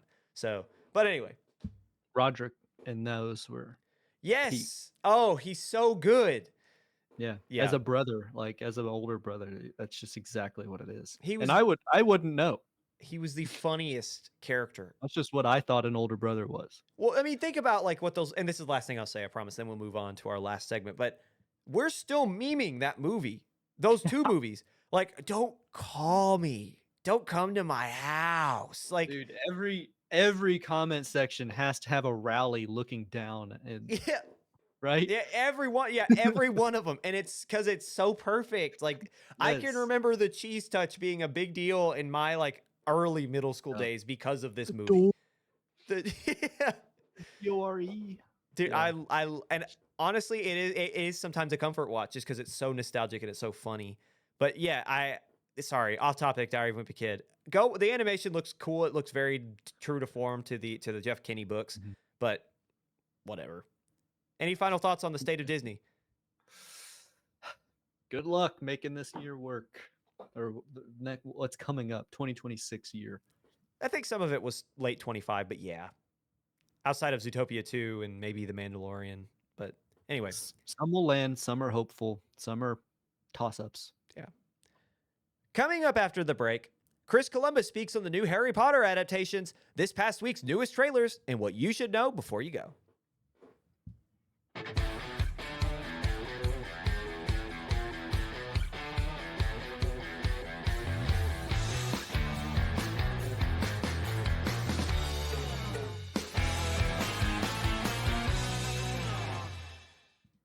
Welcome back to Beyond the Screen. You've made it to segment 3, which we finish out our major news. We talk about the trailers and some quick hits, which for those uninitiated and new to our show, we have between 4 and 7 headlines that weren't huge, that did not need 15 to 20 minutes per story. So we did the best we could to fit them into 1 to 2 sentences. We run through them really quickly and we talk about the things that really interest us the most out of the other news throughout Hollywood, which they're still very important. So we're going to give them to you. But again, they're not D23. So I always start this segment by being all gushy and saying thank you. And I'm going to continue to do that because the fact that you allow us to do this every week is, I mean, it always is mind blowing because I'm looking at an hour 15, hour 16 of our show. And if you're here to get us through our final segment and you're here to listen to us yap about our opinions, which, I mean, they matter, but they matter to us. So if that makes sense, if you catch my drift. So just thank you so much for being here. Thank you for taking part and what I consider this an art form, just having fun as an art form per se. So just thank you for allowing us to do this. Thank you for being a part of our lives and a part of the show. These two that do this with me are both amazing, and I'm just thankful that they continue to be a part of this. So like, subscribe, follow, do the whole thing. If you wherever you're at, whether you're on Apple Podcasts, whether you're on Spotify, whether you're on YouTube, if you're watching on Spotify or YouTube, comment down below. We would love to discuss what you guys want to discuss. If you have ideas about segments, I would love more than anything, and I feel like I've talked about this a few times now, having like an audience's corner where it's like we talk about comments from last week and it's just 15 to 20 minutes of us just being like, yeah, this is what you guys said. I think that'd be awesome. So if you guys would like to see that, All of you are wrong. Yeah, Wrong. you'll never be right. No, I'm just kidding. But if you guys would like to have that, comment down below. We'd love to hear from you. But other than that, we'll go ahead Even and if you, Mom, if you're listening, Mom, hot take. Give us a hot take. give us a Mom. hot take, Mom. But yeah, other than that, we'll go ahead and finish out our show and get you out of here. But thank you so much for being here. On that note, original Harry Potter director questions what's the point of remake after revealed images of Nick Frost in Hagrid costume. And that kicked off a whole slew of conversation with Chris Columbus, the poorly The named. guy who found Yeah. America. Poorly named. We made the joke when we were talking about it over the weekend is what his parents must have hated him. What a name. But shockingly, not shockingly, he's a legendary director, but we were looking back at his filmography before we got to the segment. We were like, this guy's actually kind of goated. He's the director of Home Alone, the director of the Harry Potter, most of the Harry Potter series, at least the early ones, which were like the best ones. He also did Mrs. Doubtfire, like that guy. So this is the guy talking to the UK Times. He had some thoughts and maybe some changes of heart about his thoughts about upcoming Harry Potter IP in different projects in the works. So he described and was mainly talking at first about his shelved Broadway play adaptation of Harry Potter and the Cursed Child. So in the story from, again, the Times UK, we follow let me go back. This is actually about the cursed child. So, in the story of the cursed child, we follow a post Deathly Hallows Harry Potter and his family. When his son begins his wizarding education at Hogwarts, things take a turn when the heir to the Potter family is sorted into the Slytherin house, flipping things on their head in dramatic fashion. So, now going on to Chris Columbus, he describes having a complicated relationship with Potter creator J.K. Rowling as to why the film will no longer be moving forward, and that relationship put just a halt on all production, stating via Deadline, quote, "It's gotten so complicated with all the political stuff. Everyone in the cast has their own opinion, which is different from her opinion, which makes it impossible." Which we've heard this a lot in regards to J.K. Rowling and her views and the creators adapting her content having issues. So those issues caused him to completely shelve his adaptation of The Cursed Child. So Columbus would further describe how his relationship with Rowling has heavily eroded in the years since, not speaking to her for over a decade. It's gotten bad. So, and I feel like with how these Harry Potter franchises go, you have to work with her. I think that's a big deal, is like she has a hand in all things, even the films. So, not having a relationship with the creator who requires a relationship to continue working on probably is another major point that he really didn't go into. He just talked about her political stances as to why, which obviously led to the erosion, but neither here nor there. So, continuing on the topic of Potter, Columbus would also share his reaction to last week's first reveal of a Hagrid costume-adorned Nick Frost, stating, "It's more of the same, and what's the point?" Columbus would also describe, and fairly so, that it would be hard to see characters portrayed by anyone other than legendary actors like Alan Rickman and Maggie Smith. This, as Deadline expertly points out, is not necessarily how the director has always felt, as earlier this year he went on record to say that the new series was a, quote, spectacular idea due to the limitations of a 90-minute to 2-hour film.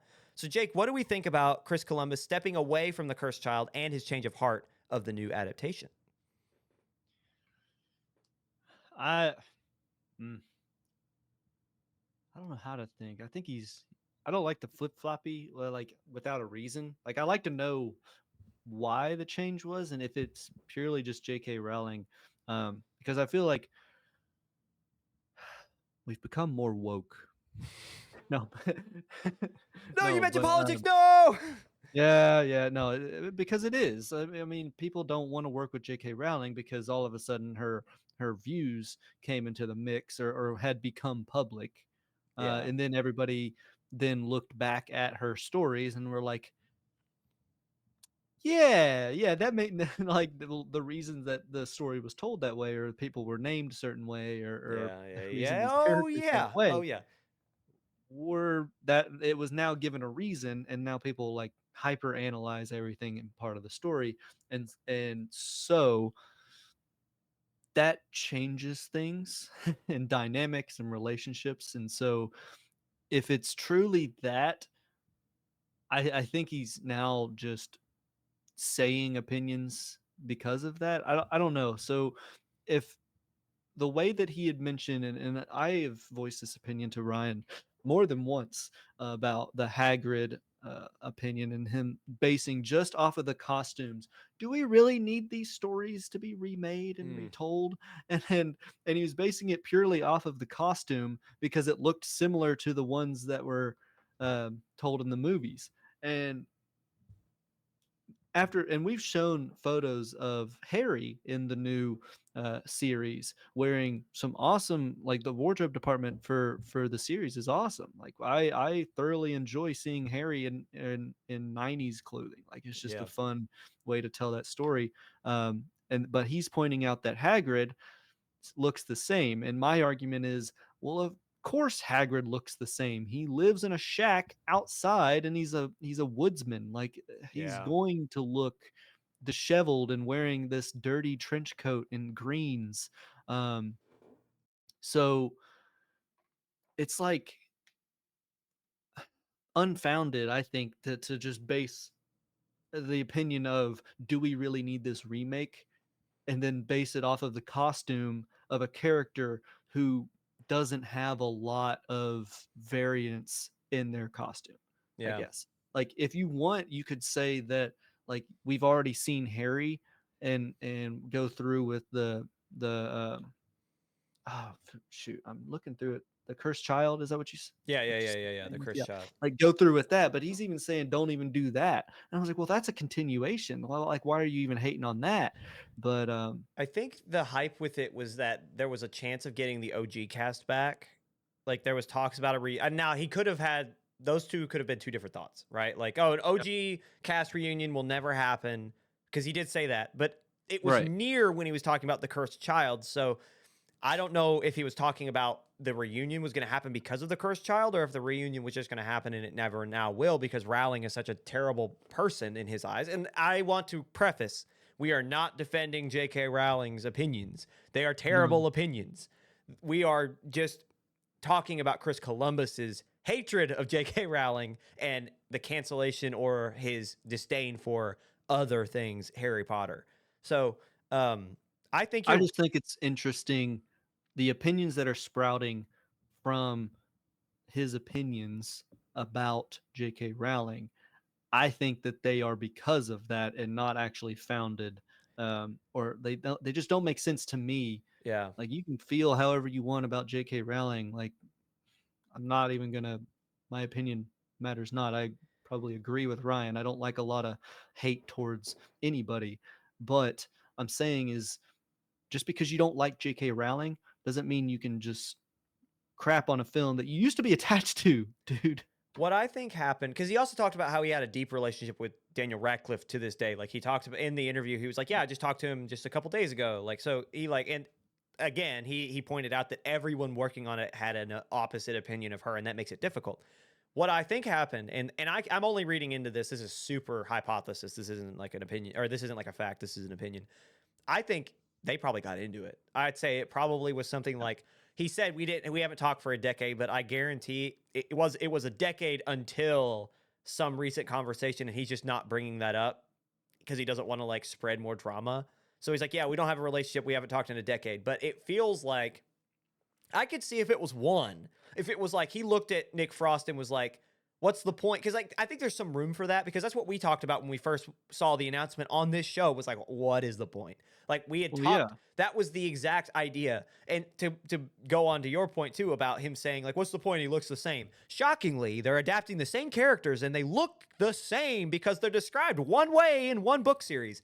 Like that was goofy to me. But Because the point is you're telling the story in between the stories. And so I want to like kind of cover our butts here, Ryan. Is like, yeah, we weren't on board with a remake because I was under the impression they were just going to be telling the same thing again. But yeah. in reality, it was the stories that were left out of the book. Yeah, I would be interested to go back because I feel like we did talk about that too. Was like if it was a series, and like because it is a series, and we knew that then. But like the series can go deeper into each book, and each season can be a lot of what the movies couldn't be, and that's exactly why. Again, why Columbus was like, "Oh yeah, the series is a good idea," because there was so much I had to cut because I only had 2 hours. Whereas now you have Now, 8 to 10. Yeah. So yeah, I feel like a lot of this, if again, going back to my point, if it were one or the other, I'd be like, okay, like I still don't think he's invalid for feeling like what's the point because I feel like a lot of people feel that way. However, for him to in the same interview be like, "Hey, I'm mad at J.K. Rowling and this will never happen," and then immediately turn around and change his mind in the same sentence and be like, "And that thing that I said was cool sucks because I saw this one thing that looks the exact same. What's the point?" Like it feels like that anger was directed at that from what he was originally talking about.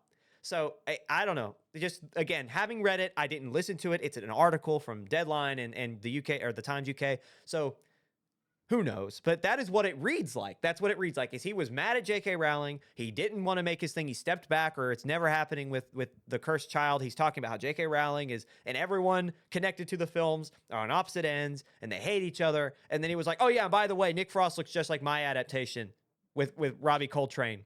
So it sucks now." It's like, dude, you're allowing your like his hurt feelings are showing. I think a lot. If it reads the same way he said it. I agree. I think it's unfounded. I think it's just emotional grasping. Yeah, So and I am excited for both. I think there's room for both.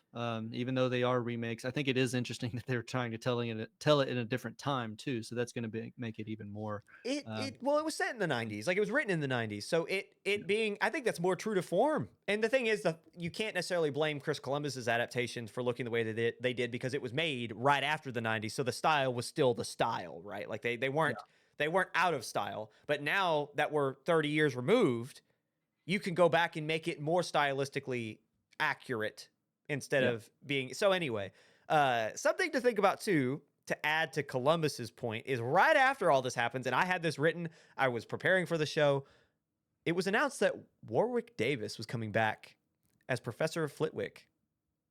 Awesome. So make that what you will. That's one of those B characters, or even a C character that not a lot of people know, but he was a fun one. I liked his character. Yeah, I don't know. It just feels, it's just odd. It's funny. Not odd. It's funny that they happen back to back. He's like, what's the point? It looks the same as mine. And then they literally bring back an actor that he used in the same role. But who knows? Hey, man. Okay, I'll put it this way, because he did make the point. If Alan Rickman was still alive, you're telling me they wouldn't ask him to come back as Snape? That's why I'm like, I can't wait to see Snape in this one. Yeah, Papa Acedu. Yeah, like I want to know what he can do. Like I really just want to see if it can, if it is pulled off, because Rickman did so well. Yeah. I hope somebody can like at least hold a candle mildly close. Again, for the uninitiated, I feel like we've had a lot of that today. For our new viewers, Jake thinks that the new actor is too hot. He's too attractive to play the sleazeball. Not greasy enough. Yeah. That is. I need every time we talk about the new Harry Potter, and if you bring up that specific topic about Snape, I need to make sure that the audience knows that you think he's too attractive. So we will see. And Rickman was a pretty attractive guy. I say Rickman was a good-looking guy. Rest in peace, R.I.P. The legend that is Alan Rickman, and Maggie Smith. Maggie Smith was awesome. Emily wants me to find a photo of Papa. His name is spelled like Paapa, 2 A's in the middle, and then Essie. I am actively searching for you guys. We'll just run this one. It does have them both side by side. There you go. Presenting. Yep. Just yep. For our audio listeners, we have an image of Papa Acedu on the left and Alan Rickman as Servius Snape on the right. And Papa Acedu is young. He's got a good, strong jawline. He's a good-looking guy. Yeah. I wish I could get one of him in the Snape robe, but the only one I'm seeing here is very low quality. Like I would be embarrassed to even toss it up on the screen, folks. Well, what I will say I think I'm photoshopped one. Something else that's interesting is that Acedu is a lot younger than Alan Rickman was when he took the same role. Acedu's 35, and Alan Rickman was... How old was Alan Rickman? He died he was 69 when he passed away in 2016. So he was in his mid-40s? Not that much younger. Yeah. I think he can do it. This is fake, but like, this isn't selling it for me. He looks... Oh, really? I think he can do it. I think that looks good. I think the collar's too tight. Well, okay, that's a wardrobe thing. Yeah, well, this isn't from it. I don't think. I thought this was fake. For our audio listeners, we're seeing Papa Acedu with long, kind of greasy looking hair, and he's wearing like he's wearing dark, stringy, greasy hair. He's wearing a black like a robe thing over top of a purple undershirt with a huge collar, like it comes up to his chin. It's this generic Snape outfit with the purple.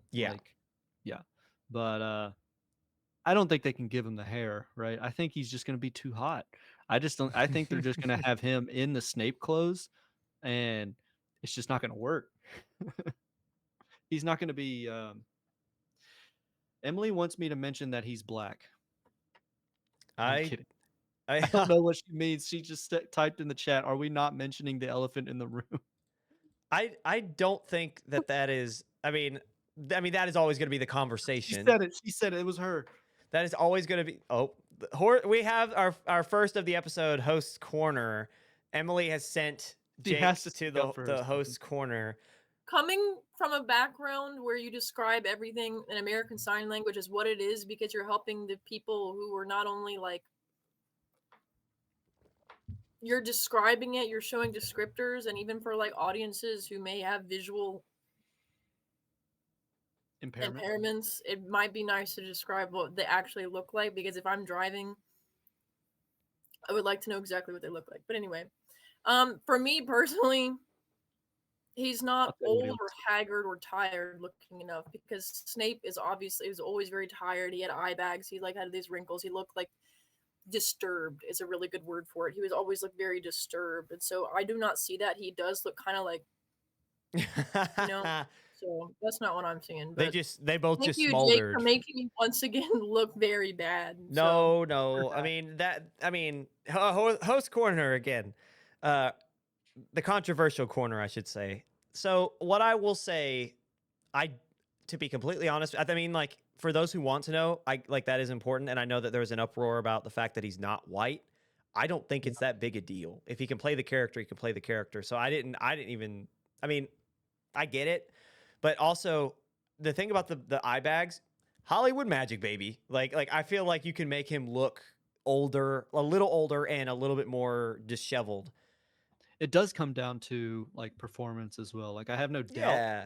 but it really is direction, as well as writing, as well as like Oh, of course. all of this, right? So it all has to play a hand, and I'm just saying that like I felt like there were more disheveled looking actors out there, who might not be quite as clean cut. Yeah. But yes, to describe him, he is a very attractive black man playing Snape. And some people have a problem with that. You added a perfectly placed pause for a good clip. And I'm going to leave that there for our audience. For our audience out there. I think it's a good place to move on. We've talked enough about Chris Columbus and Harry Potter. We're going to get to our trailers. We're going to run through them a little bit quicker than normal because we are running over on time a little bit. So we're going to start. We have 4 of them here. So we have Begonia's full trailer. We have Sisu, Hamnet, and Is This Thing On? A comedy. So we're going to go through Begonia to start. Greetings. Welcome to the headquarters of the human resistance. Where's my hair? Your hair has been destroyed to prevent you from contacting your ship. What ship? Your mothership? I've done a ton of research on this. You're killing our planet. Alien fellas. I'm not an alien. You're lying to me. What's the difference? I love Jesse Plemons, dude. Like I could say everything I need to say about Emma Stone because she is like, her and Yorgos Lanthimos are awesome together, like the projects that they collaborate on. But Jesse Plemons makes the trailer. He really does. So for our audio listeners, you see you start with the way we have it cut. You have an Emma Stone with like what looks like white like paste or like white like makeup on her face. And so she looks very like her lips are very pronounced and like bright red or pink maybe. And her skin is just very like makeup, like old timey makeup. And her hair is shaved off. So you heard her say, "Where's my hair?" And Jesse Plemons, he goes, "It's gone, so you can't contact your mothership." And then there's a guy beside him that, what does he say? "Filthy alien." Like there's just the way he said it was really funny. I think it's funny that he said it's been destroyed. Yeah, yeah. The choice of words, it's like, no, we shaved it or we burned it, or no, it's been destroyed. I can't wait to see just the hijinks because there's one of two ways this goes. This either it's just crazy and these guys are crazy and we're just living in their psychosis, which I kind of hope it is because that just would be kind of fun. It does look on Clemens more than Emma. Yeah, there, yeah. The opposite is that she actually is an alien. She's a bug. She's a bug. Which Begonia is heavily reliant on the bee imagery, which for the visual watchers, you'll see that like there was a small clip of like a horde of bees, and so I don't know what it's going to be. It's very intriguing, um, but I don't even know how. I tried to look up what Begonia means, and but it's not the same spelling, because this is Bug, right? Bugonia. yeah. I tried to look up Begonia, and it gave me Begonia, which is not the same word. So okay, so according to AI, according to Google AI, I should specify. So it's pulling sources. I can't help it. It's the first thing. I'm not doing a deep dive of that word. Emily has control of a soundboard, and she's booing me.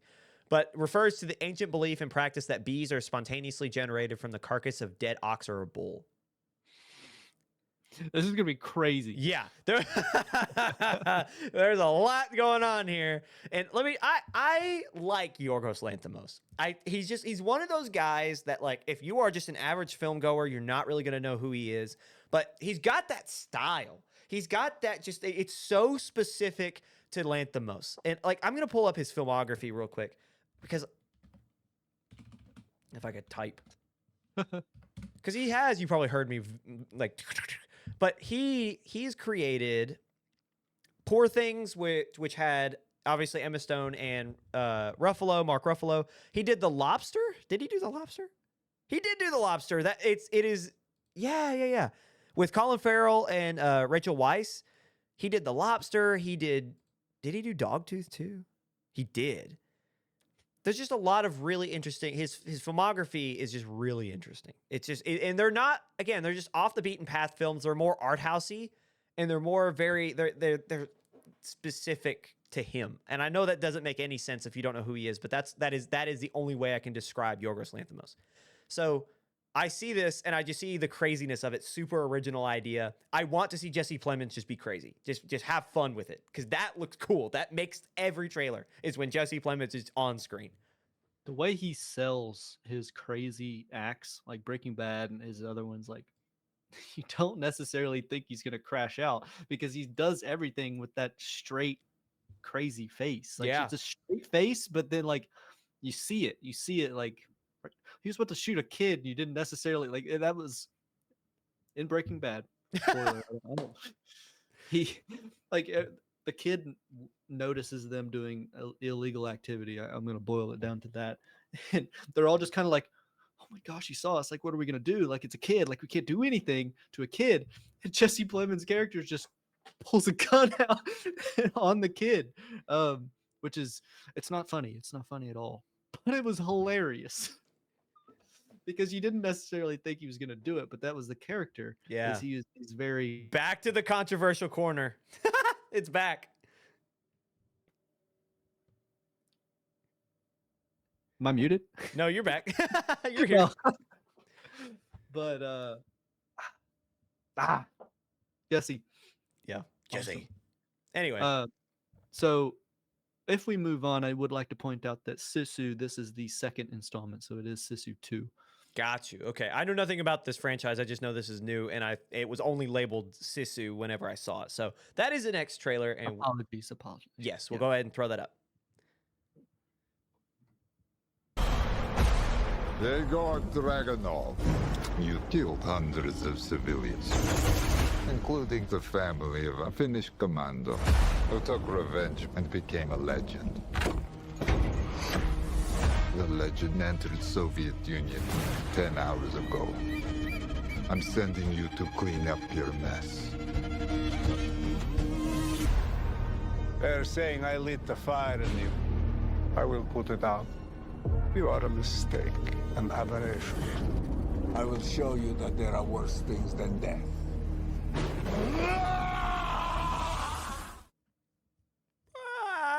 But yeah. No. So It's one of those action movies that wow. the older 40 to 50-year-olds male would enjoy. I think it's definitely a level of the Taken style movie and Beekeeper. Jason Statham. I laugh because it's one of them. Action movies, the unsure. You just were so unsure about how to phrase that. It was just, One of yeah, those. one of action those that like movies. you've never seen an action movie in your life, and this you're just trying to. It's Anyway, one of those action movies that's a sequel that requires its trailer to tell you what happened in the first one. yeah. So I have the synopsis here. I'm actually going to go to the IMDb synopsis. We Real don't quick. even need it. They said it in the trailer, Ryan. Yeah, but I'm going to read it anyway. So, when an ex-soldier who discovers gold in the Lapland wilderness tries to take the loot into the city, German soldiers led by a brutal SS officer battle him. And then Google gives more detail, the Google description of it, the overview. It's during the last days of World War II, and the main character, Sizu himself, is a solitary prospector. Mm-hmm. And then when I go to the sequel, it just says that it's an upcoming film with the same actor coming back, is the gist. So no idea what the sequel, Road to Revenge is what it's called. Oh, IMDb has one. Hold on. Road to Revenge is, or the synopsis of Road to Revenge on IMDb is: a man returns to dismantle his family's house where they were murdered in war to rebuild it somewhere else.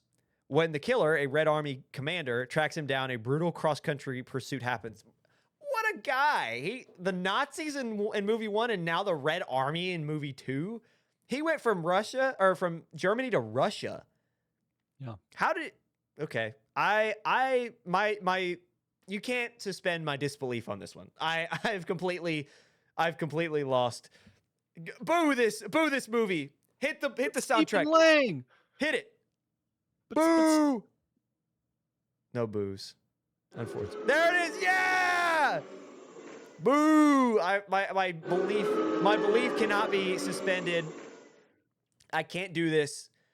If it was Germany again, because it's got to be the late 40s, early 50s in the sequel, I would be like, okay, I would understand. But the Red Army, if you know anything about World War II, the Red Army and the Nazis were not friends. They were actually very Germany and Russia in that time. In fact, that is what turned the tide of the war, was Germany and Russia. Well, Won't you go got to into World War remember II. that Russia got a portion of Germany, so like it doesn't necessarily have to be over in Russia. I just think it's weird that in the original, like he runs into some SS officers, and then in the sequel he's like, I'm gonna go back to my house where they were murdered in war, and then the Red Army, for whatever reasons, like, no. Well, it said it in the trailer. I know, but it just, again, Stephen Lang's character killed his family. Again, It was a walk of the refugees from Finland, and then the Red Army had committed an atrocity, as they do. No, and killed you're his right. family. That's the premise. I don't know. So like, it's grounded. There's a point, but you know, I think Stephen Lang will carry this film. He was the bad guy in the Avatar movies, still is. I could be hating just to hate, of which I have my opinion, but I don't know. Still Statham level. Like, I think it's just cool. It just like, feels like, what was another army that was not very good to people that he could fight now? The Americans? The But they're not going scratches to do their that, Ryan. No. They scratch their heads. They're like, who else in the area was not so good to people? I don't know. It seems uninspired to me. Anyway, the next trailer we have is Hamnet. Is it true you know everything about a person by touching them here? Not everything.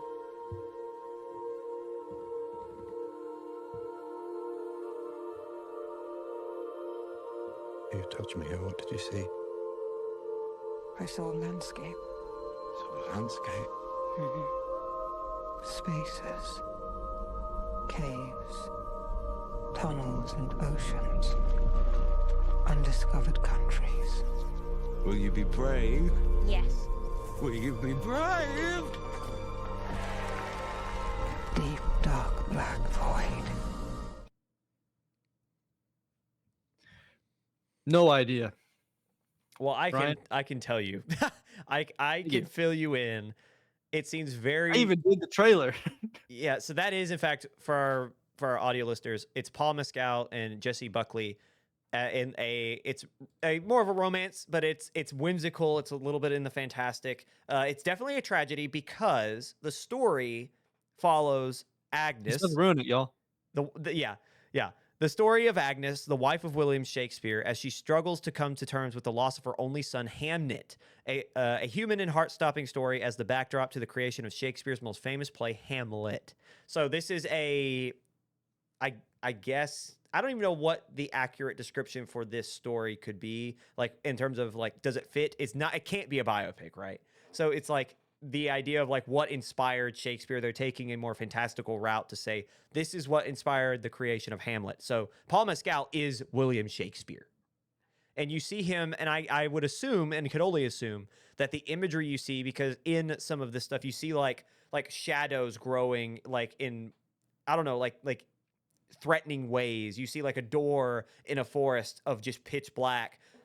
Like angels floating on like a firelit canvas. Like, it's almost like caricatures. I don't, like, it's hard to describe. It just feels like this is the representation of their grief. Mhm.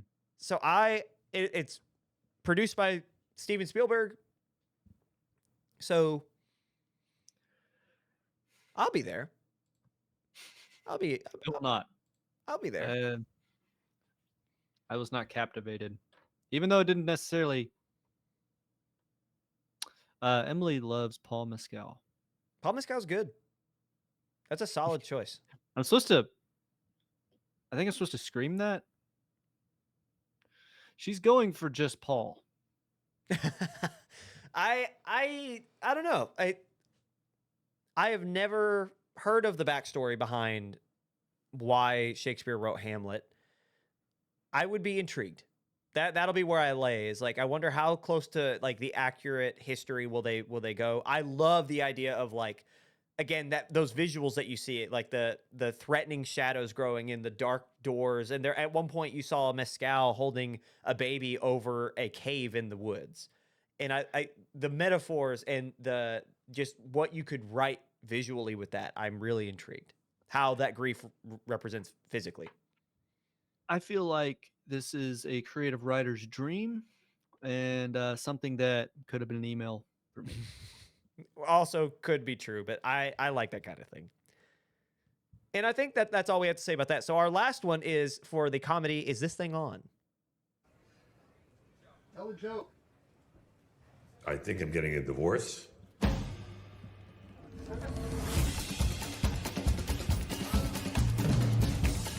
A real relationship is finding somebody you can also be unhappy with.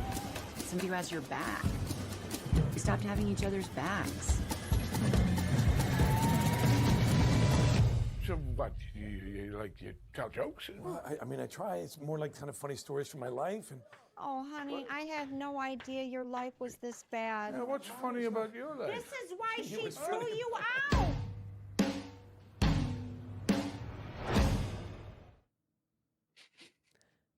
I like this one. Of all of them, this is the one. This is Yeah. my, like, of the four, I would go watch this one before anything else. I think Begonia is still on top for me, but this one's a close second because something of note too, this is directed by Bradley Cooper. Like that Bradley Cooper. Another, it's going to be a Star is Born level event here. Yeah. We thinking? Yeah, like could be Will Arnett starring. Probably. It just seems fun. Like it's another one of those, like, it seems like it'll be like a good drama. Will Arnett is, I mean, you think about BoJack Horseman, like his ability to portray, IRL BoJack Yeah. Horseman is we're getting here, folks. Yeah, his ability to portray that level of emotion of just like kind of like how do you word his characters in these projects? It's almost like learned helplessness and the acceptance of just despair. Weaponized helplessness. Yeah, that too. Yeah, seriously.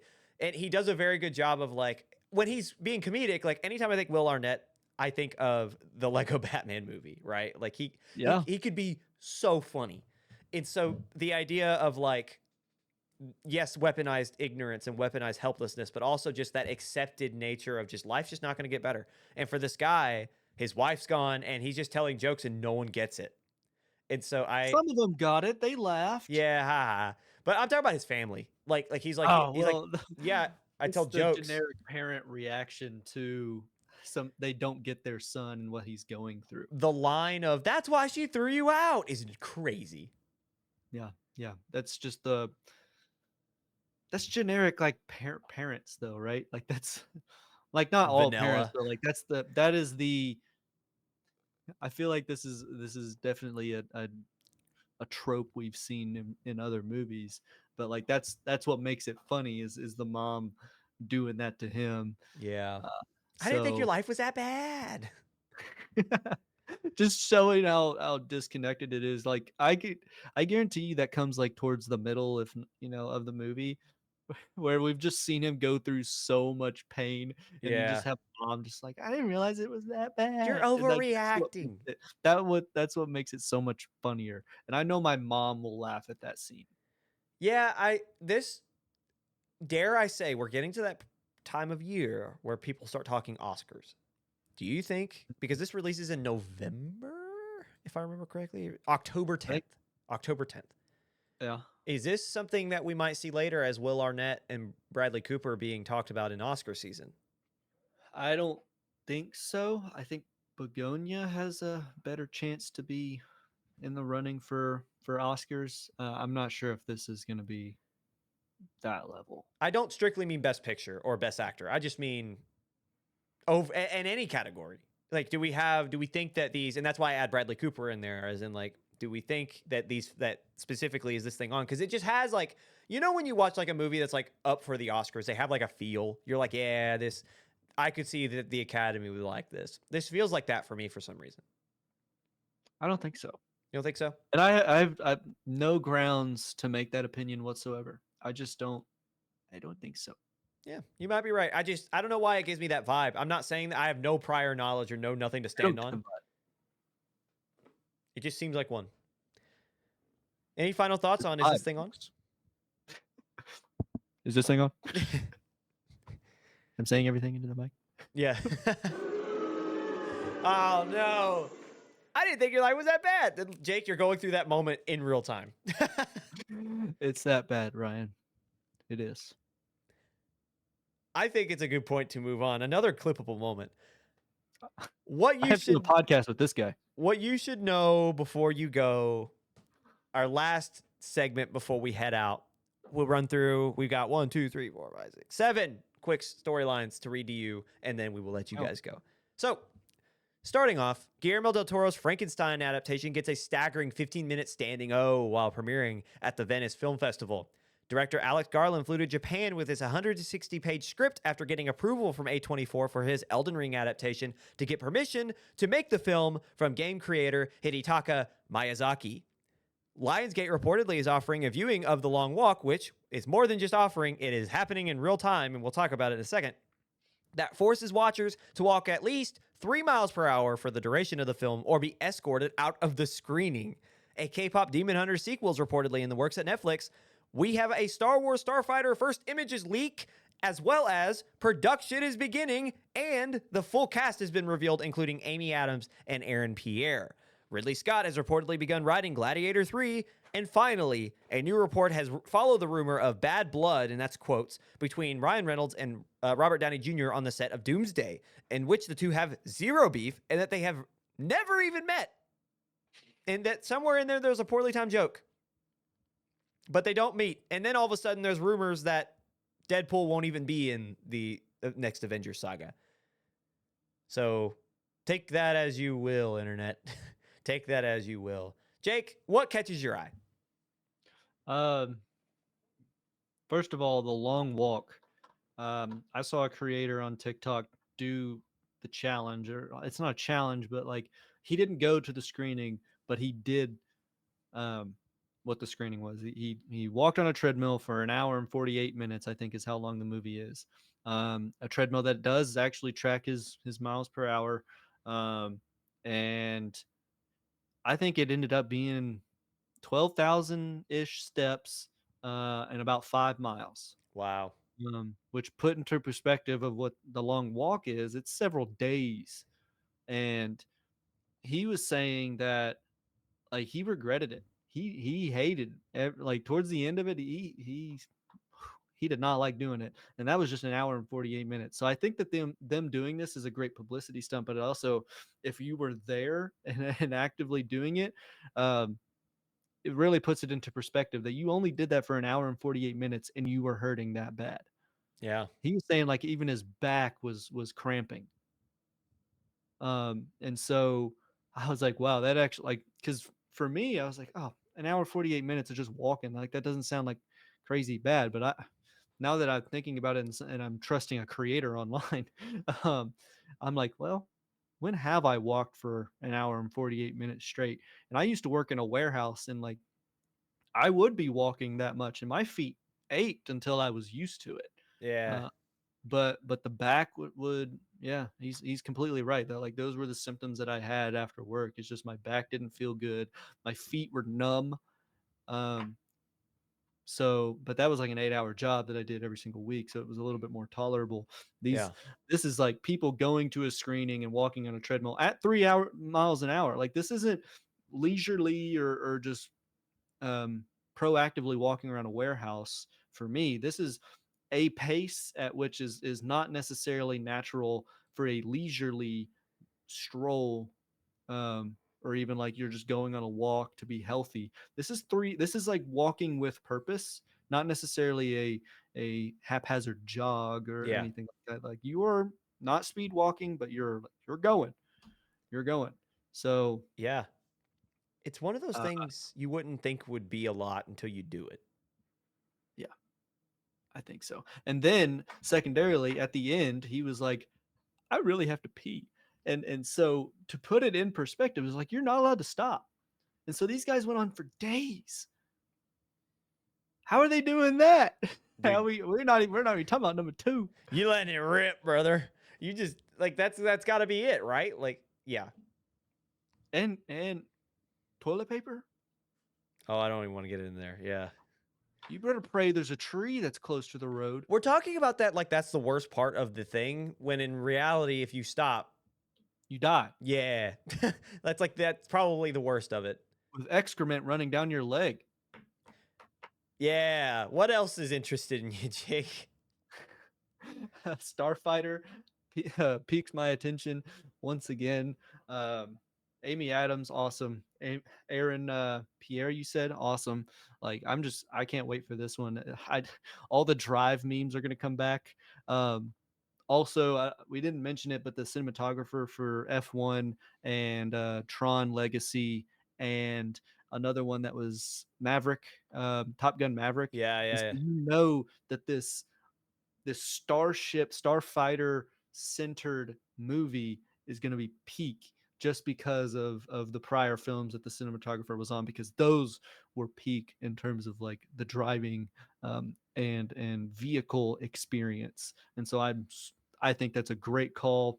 Couldn't have picked somebody. I mean, you probably could have picked somebody of equal, but like you hit the mark on. If I was going to go for a cinematographer, this is the one to get. Yeah.